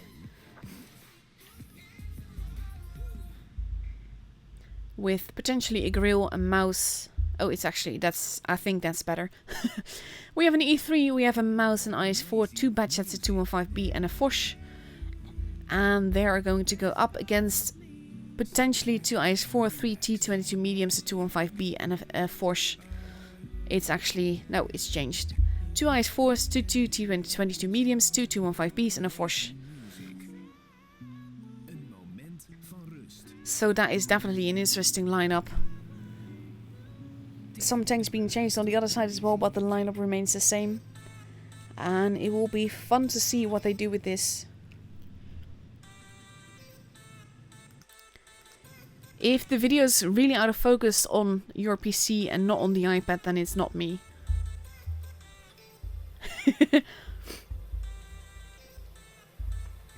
And with 13 seconds left to go, we are going into the matchup in 7 seconds.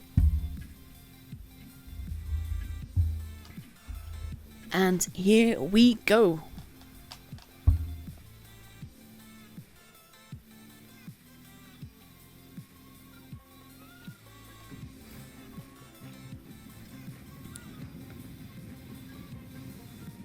Again, this is such a weird camo, but it does work for this tank.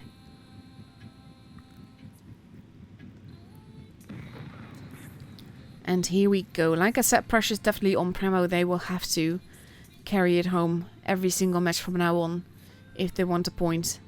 And Rain can play quite basically relaxed, because they can afford to make some mistakes. We have Enzyme at the back there, getting spotted by the T22s and immediately getting shot for it, but he doesn't lose as much HP as I would think he would. And very luckily he gets missed by the Foch, but he does still take quite some damage. Base A being camped by Premo. Enzyme getting away with it by the looks of it. Surviving to fight another day. Nike taking base B. But Premo will have a slight point advantage again. And we have Ghost in the Batchat arriving with the rest of the team. Enzyme still alive. And now it's up to Premo to hold the city and for Rain to take it. But we have Can't Be Shook that is in a pretty cheeky position here. Not even down below, but just here on the ledge.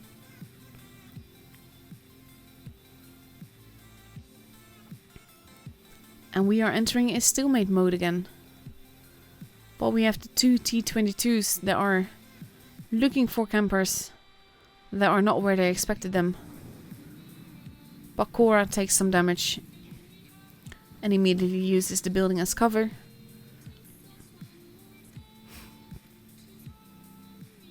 And we have Premo ready to back Cora up should they push him. Snowfox has been spotted. They know that there's people in their own spawn. The Batchat now capping. And Can't Be Shook could be going for it to decap. Which he does. Not taking any damage in return so far. But the Batchat still has some shots left. Very little damage. Not shooting the right juicy part on the Batchat. And they are still attempting to cap the base. But now Can't Be Shook is actually getting shot for it. Ooh, but that Ghost. He is almost deleted now.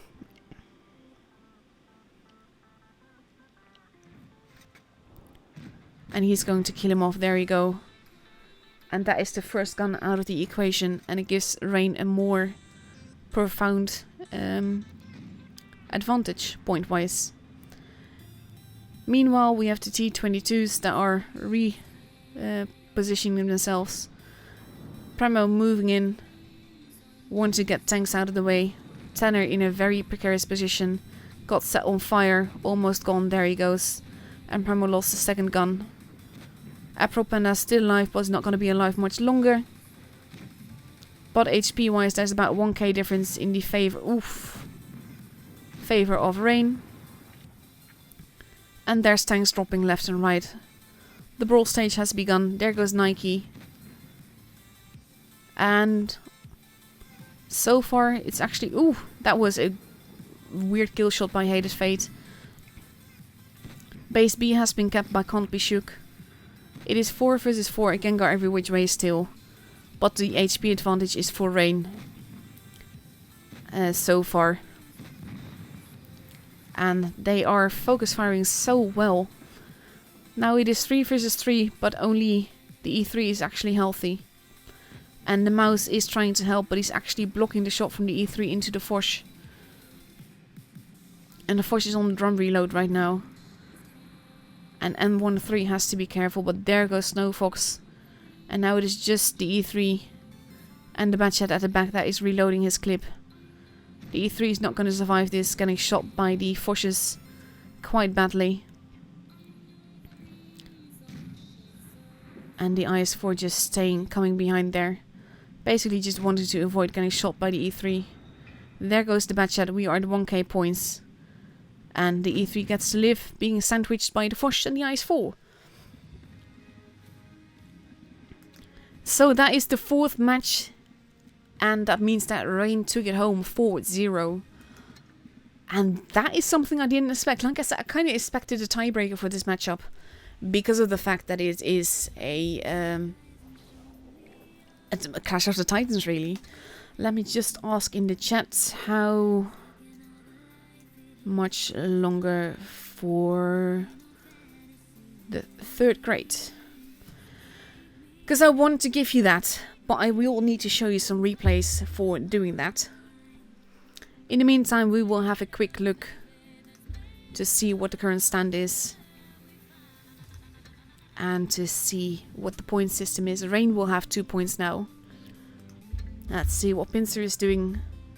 They are still going versus also Rain. We have about half an hour left to go before the 3rd crate has filled up. So that means that I will be showing you some replays. Let me find some for you. They will be a lot of standard standard B replays, I'll tell you that. So let's go for that. Another game by Cora. Like I said, he sent me a few, so I'm definitely going to. And that means that I can stop streaming at about 5 AM and give you all the crates.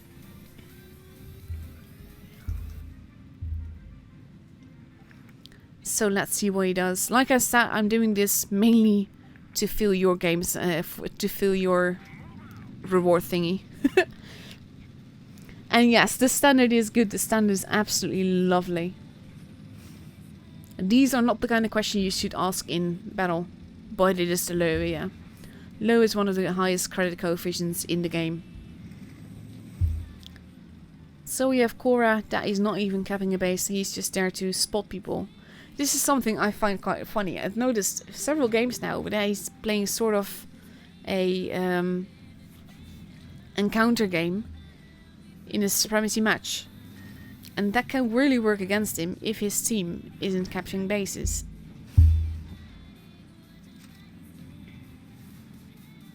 So right now he's going after the Sioux.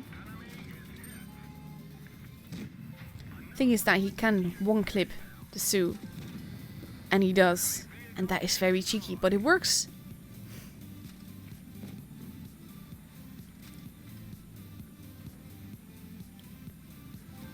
So let's see where he goes now. He wants to help his teammate. In this stage he is reloading his whole clip. I probably would have done the same. Getting a nice high roll on the bum of the IS-3 defender. And another shot. Using the fact that his teammate got killed to maximize his own damage, really, because you can get the full clip in, and that is definitely worth it. This guy, not sure what he's doing aside from getting in the way, because their T-49 definitely needs help. He is still reloading, and we have an FCM that is quite juicy. I'm getting shot now. And now he just has to reload the one shot in order to finish off the FCM.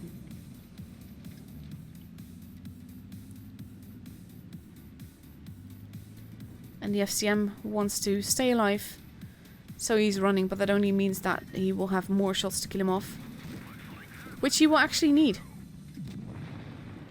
Because the first shot was just a tracking shot, but you're a 3.4k damage into it already.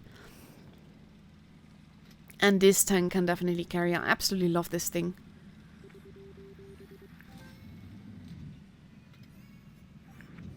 You can't really do that. He's not really getting any shots in there. There you go. And this is the thing, because your shots will reload whether you fire them or not.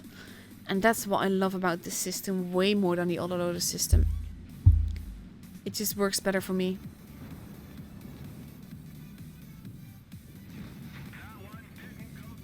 And that one didn't go through, no. That one did. And there we go. The Defender is a one shot. The Tiger 2 is not necessarily overpowered, but more overbuffed, making it difficult to pen him. But he does do it. Wow, what a shot that was.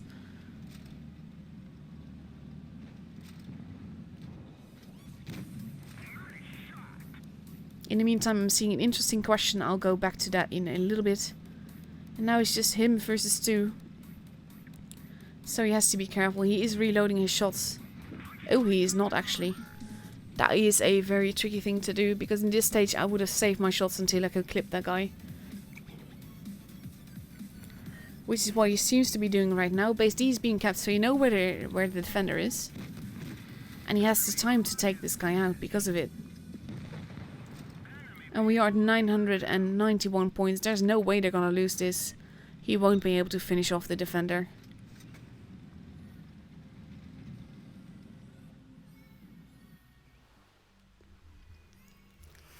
Meanwhile, seeing fun reactions to the end of the match. 6,287. That is... Oh my god. That is more than I have done in this tank, and I was quite proud with my 5k something. Oh my god, Cora, what a game that was. Well done. And you could have even done a little bit more damage if you had managed to kill the defender as well. That is amazing. So let's see if we have a thingy yet. Rain 2 points, as we know. MM got a point, looks like. Yes, they won against Von. Pincer, let's see what they are doing. 26 minutes until the third grade. Oh, they lost to Also Rain, so Also Rain also has a point. And what happened with Straight? Straight is still going against Purple. I'm not sure if I have enough replays to fill the whole stream for you guys, so you will have to contend with seeing a lot of standard B games. Let's see. So I'm actually going to do that because I have a few of my own as well. Basically, I just want to give you guys the crates that you can get, because that is mainly the reason that you are watching this stream, and I would feel very bad if I didn't give you an opportunity to get all three, because Wargaming started half an hour later with handing them out than they were supposed to. I am adjusting my microphone a little bit because I'm switching positions. Because at some point when I'm sitting in the same position for quite a long time, my knees start hurting. So yeah, I'm meeting someone that I'm supposed to know. I like meeting people that just greet me, especially by my real name. That makes me feel like they're on my Discord server. So I'm being quite forwards because I know that I will have a team behind me and I have a full clip so I can deal with a lot of people. I am top tier. CDC arriving. And I just decide to cap the base while reloading my last shot. And then I can just start shooting him because I have no idea what this guy is doing. I don't think this guy knows what he is doing either. So he is now driving away. We've capped the base. We also have base B. And he's running away, and I don't want to lose him. I want to kind of murder him. So I sort of go like where I expect him to be. Get one shot in. And then I get the last shot in and I kill him. And that is the weirdest sort of YOLO effect that I've seen the CDC do. So then I just go around to deal with any campers that they might have. I can use the rock next to the AMX, the CDC I should say, as cover. He is positioned a little bit weirdly though. My teammate is arriving and getting damaged quite a bit here. But it means that I can get a nice clip into the Tiger. And then just pull back to avoid getting shot by the campers at the back. The KPS has finished the Tiger and now I'm just like, I have a nice rock, I'm going to hug it and I'm just going to reload my clip.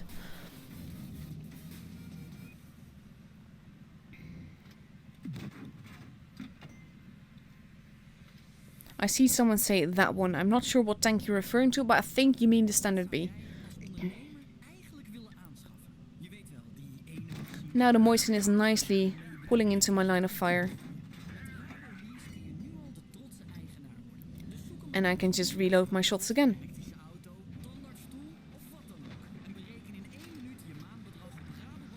In the meantime, it is apparently the Tiger 2 that was driving there. We have the Su that has been spotted. And he actually misses me, which is very helpful for me. I kill him off. I'm 4k damage into it. Nearly 4k. I do take a hit from the waffle here. But by the time I arrive, I can get some nice HE shots into the waffle. But I shoot his gun, which is actually quite useful. But he pulled back from me, and that's very helpful for me. So I just wait to reload one shell to finish him off.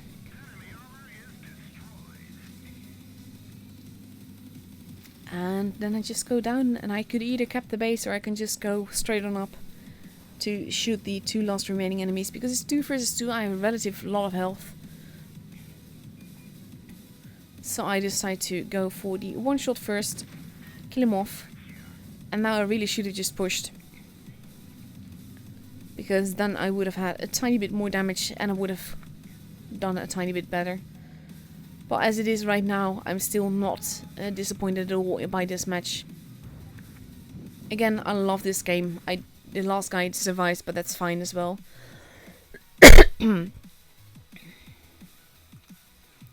4.9k damage into it, 1538 basic speed, not bad at all. I love that tank. That tank is amazing. Still about 15 to 20 minutes left before we actually have the last crate added to you. So let's see what else have I got for you. I'm basically showing you all the replays. You guys owe it to me to give me more replays so that I can show more on stream, because otherwise I'm going to be repeating stuff tomorrow.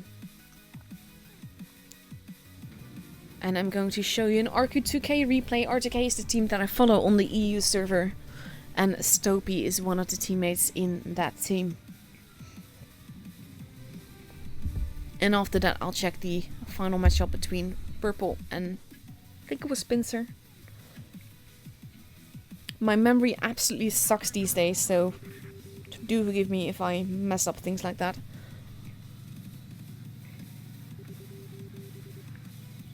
So we have a nice little Dracula. Dracula is also one of the tanks that I love. Again, it's not OP because, I mean, it can die very, very quickly. But it just drives so smoothly, and that's one of the reasons that I love it. So I have a Bulldog there, and he shoots him and he immediately pulls back, which I think is a good call.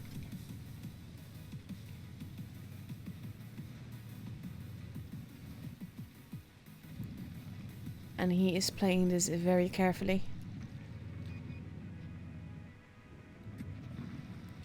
He doesn't pan that shot.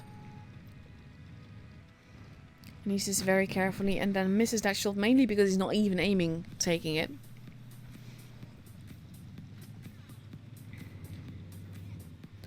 So he decides to pull back a little bit to see if he can help his teammates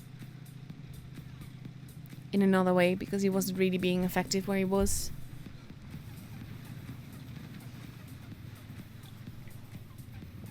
T-37 being sadly destroyed. And there he goes.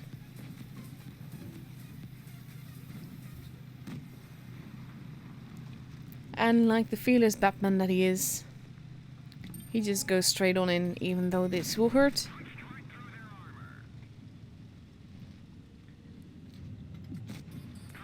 Bouncing a shot there. But he's activated his adrenaline. And the Arl misses, the VK does not though. And that is the end of the Arl. And he does take another shot from the VK for it. And then he starts just shooting the VK and setting him on fire instead. He bounces a shot. But it means you also know where one of the campers is. And he, in this case, he decides to deal with the VK rather than stay in the path of fire from the campers. And he takes them out.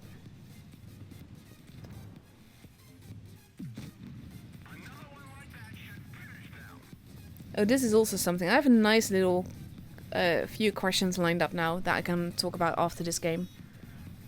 And you have no choice but to listen to my babbling unless you mute the stream.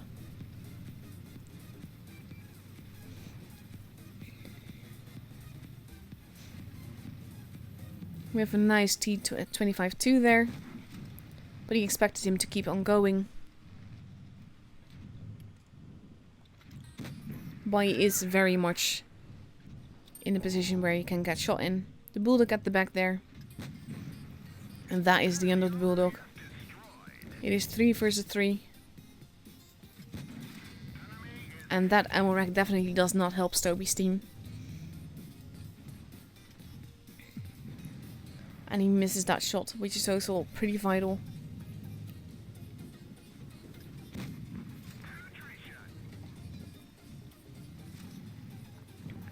And at this stage now he is alone. The Goose Tank is blaming the Dracula for getting ammo wrecked, apparently.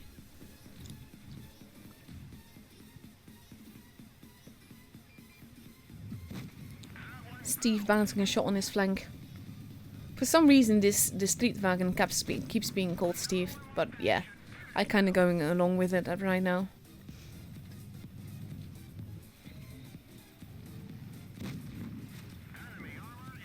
Bit of lag there. And now the Streetwagen is coming up. And Stopey is pulling back. Careful of the corpses that he knows that are there, because you don't want to get stuck at this stage. The thing is, he does want to finish him off, but he just wants to avoid getting shot by him.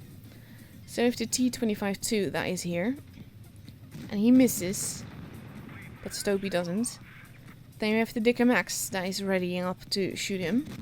He misses as well. And now it's just one Streetwagen left that needs killing. And they both do each other. No, actually, Streetwagen shoots and hits, but Stopey does not. But then it looks like the Streetwagen is actually in a clip reload. And Stopey decides to reposition, getting to a point where I can better shoot the Streetwagen.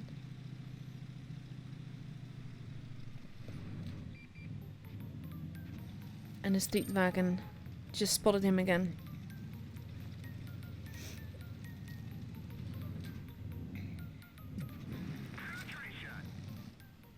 And now he just has to be careful. He's 4k damage into it and 5 kills. And a potential Kolobanov situation. But Steve, however, is shooting the sky.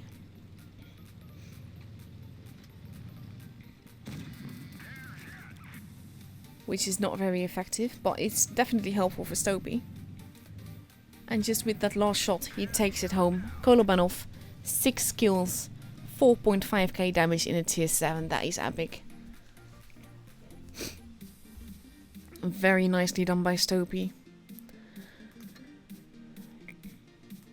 1481 base XP.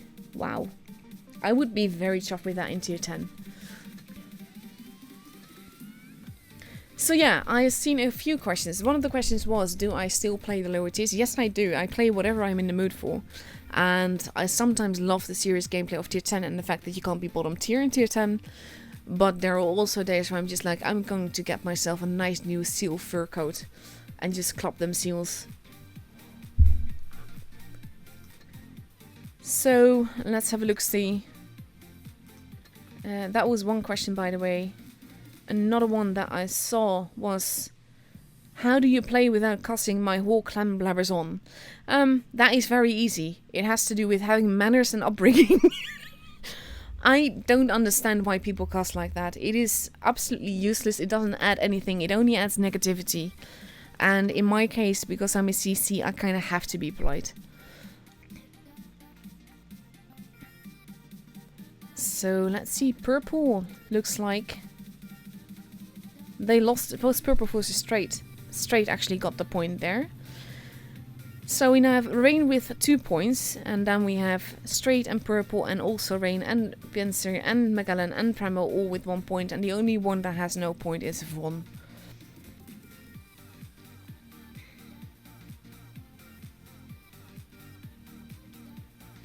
So yeah, that is the current score for the NA server. I still have some replays left to show you, luckily, because we need to fill the time. Feel free to post them in Twister Season replays if you have them. Ooh, I got a nice one. I'm going to show you that actually now, rather than save for tomorrow. And I will see what tomorrow brings me.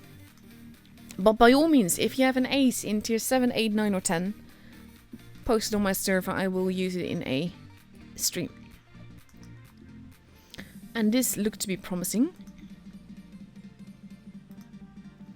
So let's have a look and see what happens. Again, the stream tournament part is all over. I'm just filling the space so they can get the last crate.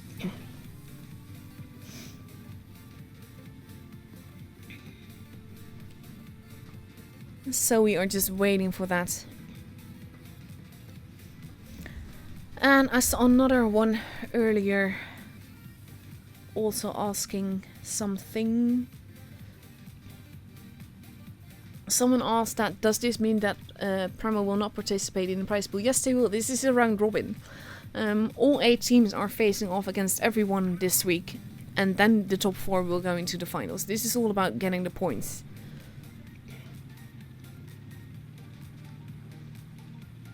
Now there's a question about whether the mouse or the E100 is the best. It depends on what you want the tank to do, because they're very different tanks. So we have a nice little... I love this tank that he is driving. These AMXs, I love basically the whole line, to be fair. And Vova is being very careful. His enemy teammate is running away, which means that either he's alone or he has campers behind him. I love it when they do this, when you can just shoot them. I love it when they do this, when you can just shoot them. And both of them are turning, but it's still, ooh, nice little pen there. T43 potentially AFK. No, he is moving. Potentially just clueless. And our AMX is actually trying to focus on the tanks over there. But you can't really get a clear shot.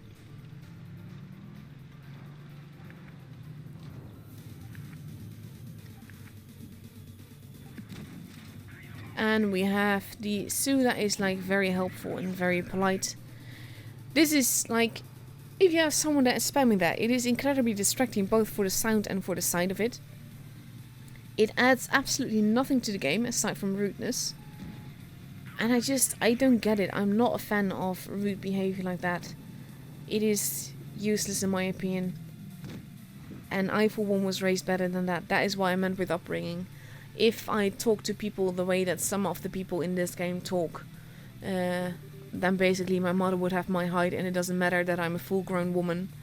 Yeah, she would still have my height.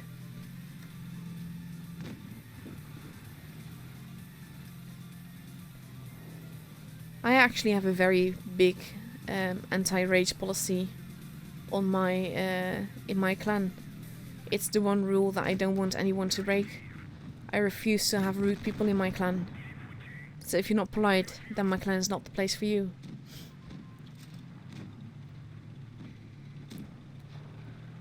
And now he is reloading his clip and he's helping his teammates.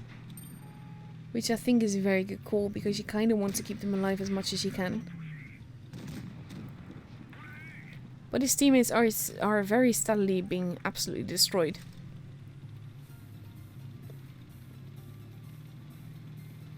Eight and a half minutes left. That means I will show you one more replay after this to be safe. And then you will have all the crates. And then I can go to sleep.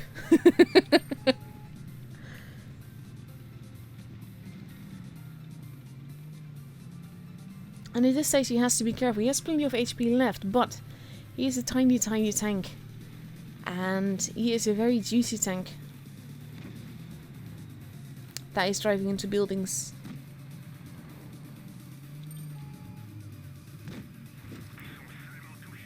And he kinda has to do this. Especially if he can get away with not getting damaged all that much. And now we are entering a color button situation. And especially the other AMX could potentially spell out a lot of trouble.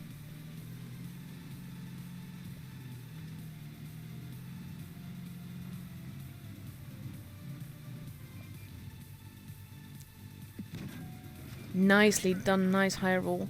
And immediately entering the clip reload, which I think is a very good call. Even though the AMX is sort of chasing him around. The base is being kept so we know where the last one is. So now he just has to win this duel with the other AMX. Which does not start well when you miss a shot. And he does not. And now he has just one shot left in his clip. And now he's starting clip reload, which I think is a good call. But it could potentially be tricky as well. He does have the time to play this slowly. He just has to keep an eye on the base. And that is a very good one. And if this is a high roll, which it isn't, which means that he needs to reload his clip again. And the AMX will do so earlier. So he has to be very careful with this. But he needs to take the AMX out first before he can reset the base. There we go. And it's the T-43 that is left with 83 points. He is reloading his whole clip. And that might be a very tricky thing to do. Especially at 91 points. But oh my god, he's showing his flank. And that is the luck of this little AMX. Very well done by Vova. 4.2k damage in a tier 8 vehicle with 5 kills. And a nice little Coloban off. That is awesome.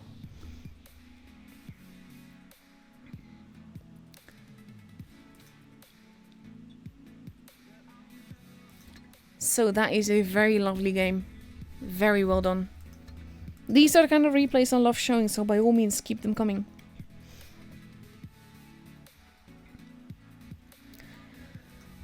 So yeah, what else have I got for you?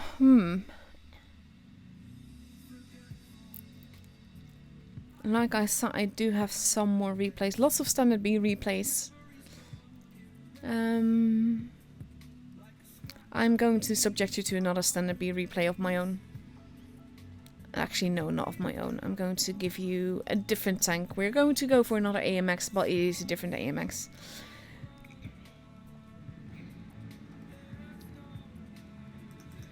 I'm getting the question, why am I not in a clan? This is a press account. This is not my my main account. I don't play on the NA server much, but I do have a press account there for situations like this. I'm not in a clan because press accounts aren't allowed to be in clans.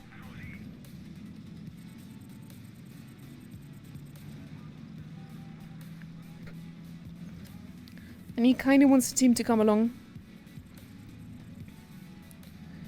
I don't like the camo on this tank. It doesn't look good in my opinion. But I do absolutely love this tank.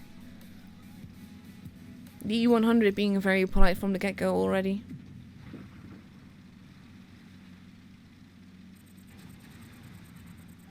But after this we should have... This, seriously, what is the point of being that negative straight off? Just because the team doesn't go into the direction that you want them to go. It doesn't mean that your call is the right call. And they are pushing in together. With a bit of lag in the replay. That bounce though, that was very nicely played by the 121B.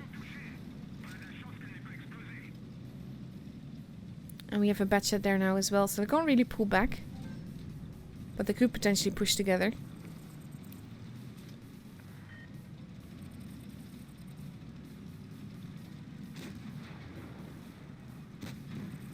I'm seeing a lot of people ask for extensions.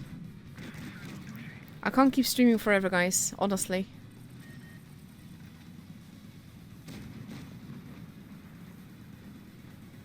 Indigo changing positions. The batchet having been taken out now. So now it's just Wunderkind and Indigo holding together. Ooh, that is not the kind of damage that you want to take right now.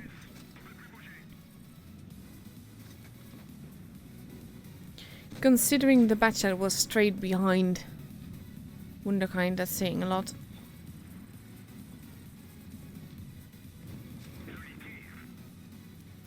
And you kind of have to be careful, they don't have that much HP. Ooh, but that's a nice bounce though. And now they can focus fire the same guy together. And he bounces again, not sure how, but he does. And now with the last reload, Wunderkind should have him. But it's actually Indigo that finishes him off. But the team doesn't appear to be doing all that good together. There goes the 140 though. And it is 4 versus 4.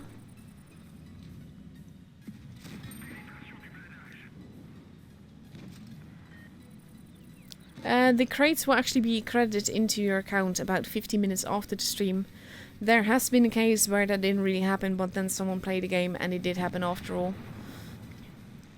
So that is something I can advise you So just wait 50 minutes, and if you don't have it, play a game. If you don't have it, then you can message me on Discord, and I'll look into it. 1-1B, trying to cap the base. But our Proto is being quite effective there. But we have now entered the Kolobanov situation versus a few very strong tanks. But they have the bases if they keep that.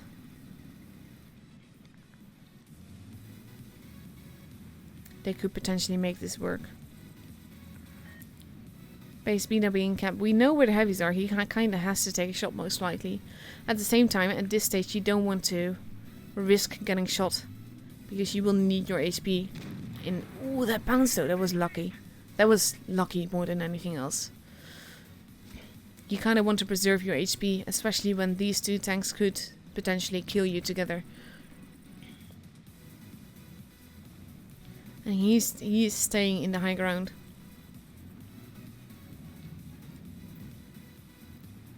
Let's have a look. What is he going to do? Because he does have the base advantage. But the question is, where will these two appear? E100 being as polite as before. Enemy E100 has been spotted. He just has to be careful. Because any shot that the E100 gets into him can be very, very painful.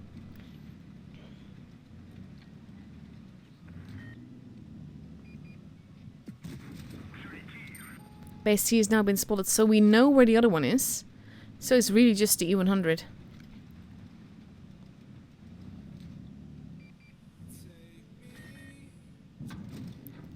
Ooh, nice little bounce. And now he's going to go down to make sure that that last shot also hits the mark. And there we go. Now it's 1v1. And it's just an E75. And he can potentially take 2 hits from him.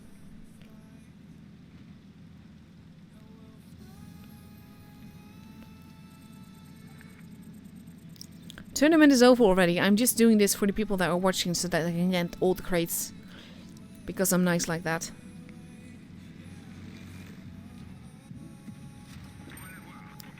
Nicely done. He can take a shot. As long as he's not ammo wrecked, he should be okay. And there we go. Indigo takes it home with exactly 4k damage. And more than 3k block damage. That is awesome.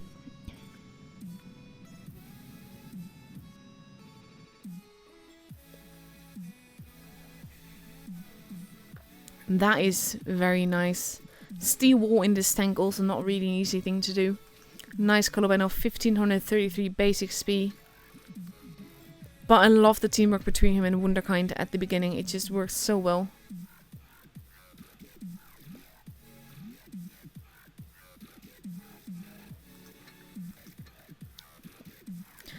Oh my god, you guys. Honestly, you want me to stream for longer? It is 5 AM here. I'm that tired. I really want to sleep. I will do it if you sub to me. And I'm mainly asking that because I actually have a personal goal. I'm actually just going to be chatting a little bit. I'm turning 34 on Friday. And I really want to get 5k subs before then. And I know that at 5k subs, you get a giveaway from Wargaming. Which in this case exists of, I think it was 3 times 1 week of Prem and a T23E3 as a tank. But I still have a lot of bonus code from Tankfest. So I'm actually going to put all of that into the giveaway as well. Which means that I will have 50 tanks to give away. Which there are Sentinels, Cromwell Bees and Small Torms that come with 500 gold and a week of Prem as well. So that is a lot of things to give away. And I really want to do it. And it's more like, it's an incentive for you to sub and for me to do the giveaway basically, because 5k subs is a really lovely number and I really hope that I can make it work. So please sub to me. It could potentially really be worth it for you as well if you win the giveaway. I had one guy that was complaining about having little less chance than in a crate tank. But of the 5k subs that I have, not all the 5k were to participate, so I wouldn't really worry about that. And it's mainly just for fun. So yeah, that is basically one thing that I wanted to, well, sort of like shameless plug myself for. In the meantime, there are multiple streamers that stream the tournaments for the Asia server and the EU server and the ANI server. So if you like tournament streams, sub to me for that as well, because I'll follow most of the games where possible, and definitely subscribe to Walling Swarm as well, because he also follows the tournaments for the most part, wherever we can. So that is definitely something. I really hope that you do it, because it also makes it more fun for us, because we know we try our best, but we don't know if we're doing a good job, and people subbing to us basically confirms that we are. If, however, you feel that I should get better at certain things, or I'm missing something, by all means contact me on Discord, give me your feedback, but please do that in a polite and constructive way, because same with everything in the game, people have a tendency to listen more, because if I were to yell at you and be like, oh my god, you idiot, and all of that, you wouldn't want to listen to me either. But if I'm like, hey guy, you blocked me in the game, could you please be a bit more aware of your teammates? It comes across very differently.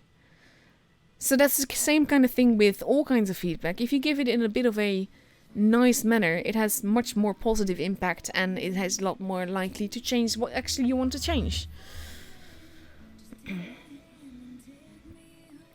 So yeah. Let's see, do I have anything else for you? I'm getting tagged in places. Like I said, if you have a replay for me, come to my Discord. There's a channel there for, especially for Twister replays, that I can show on stream. The only thing that it has to be is that it has to be tier 7, 8, 9 or 10, and it has to be an ace. Meanwhile, people that are not talking English, I don't understand what you're saying. I can't translate. I don't speak whatever language it is you are speaking.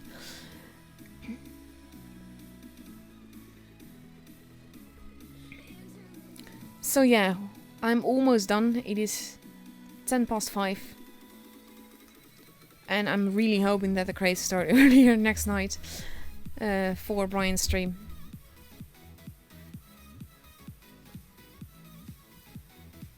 So when the stream ends, you will still need to wait about 15 minutes before you actually get stuff. And in some cases it helps if you play a game. Just so you know. So let's see, what else can I show you? Someone is shouting in the chat. I don't think he means to. But yeah. We can look at camouflages, I suppose.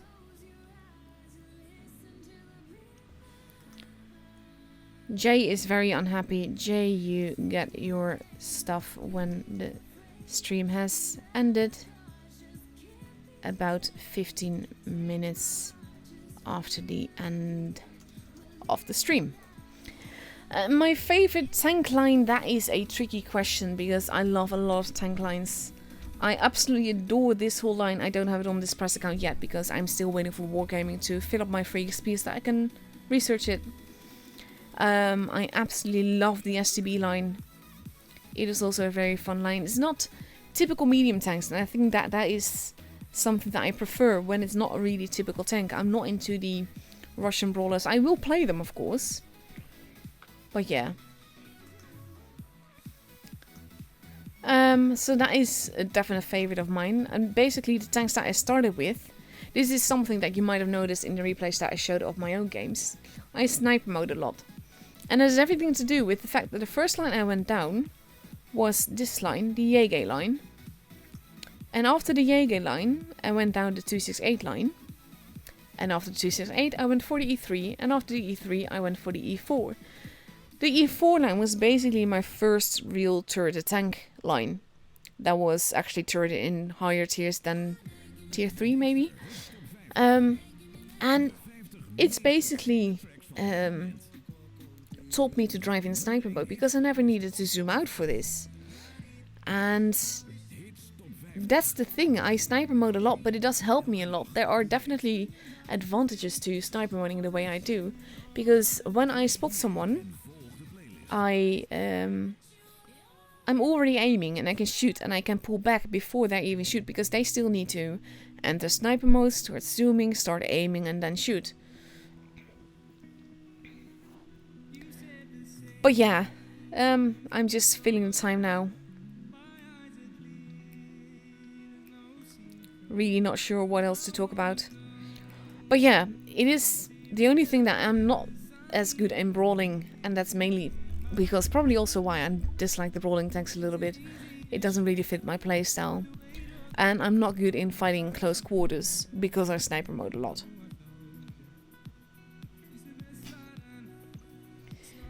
So let's just wait. In the meantime, someone is spamming.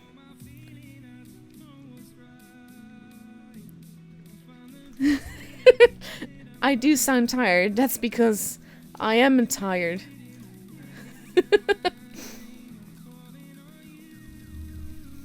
In 6 minutes I am ending this stream, regardless of how many more people are waiting, because I can't keep streaming.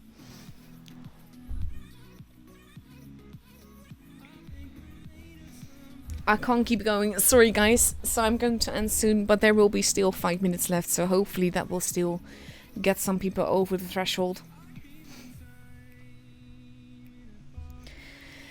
So basically that is it for tonight.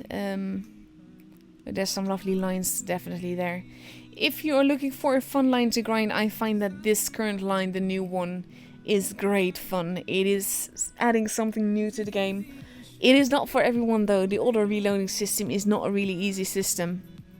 I think it makes it a little bit difficult for a lot of players because they will treat it as an autoloader and it doesn't quite work like that. So yeah, but for me, I definitely love it. I think at the moment this would be my favorite line. Of course, I love the bat chat as well. That's also a very fun line to grind.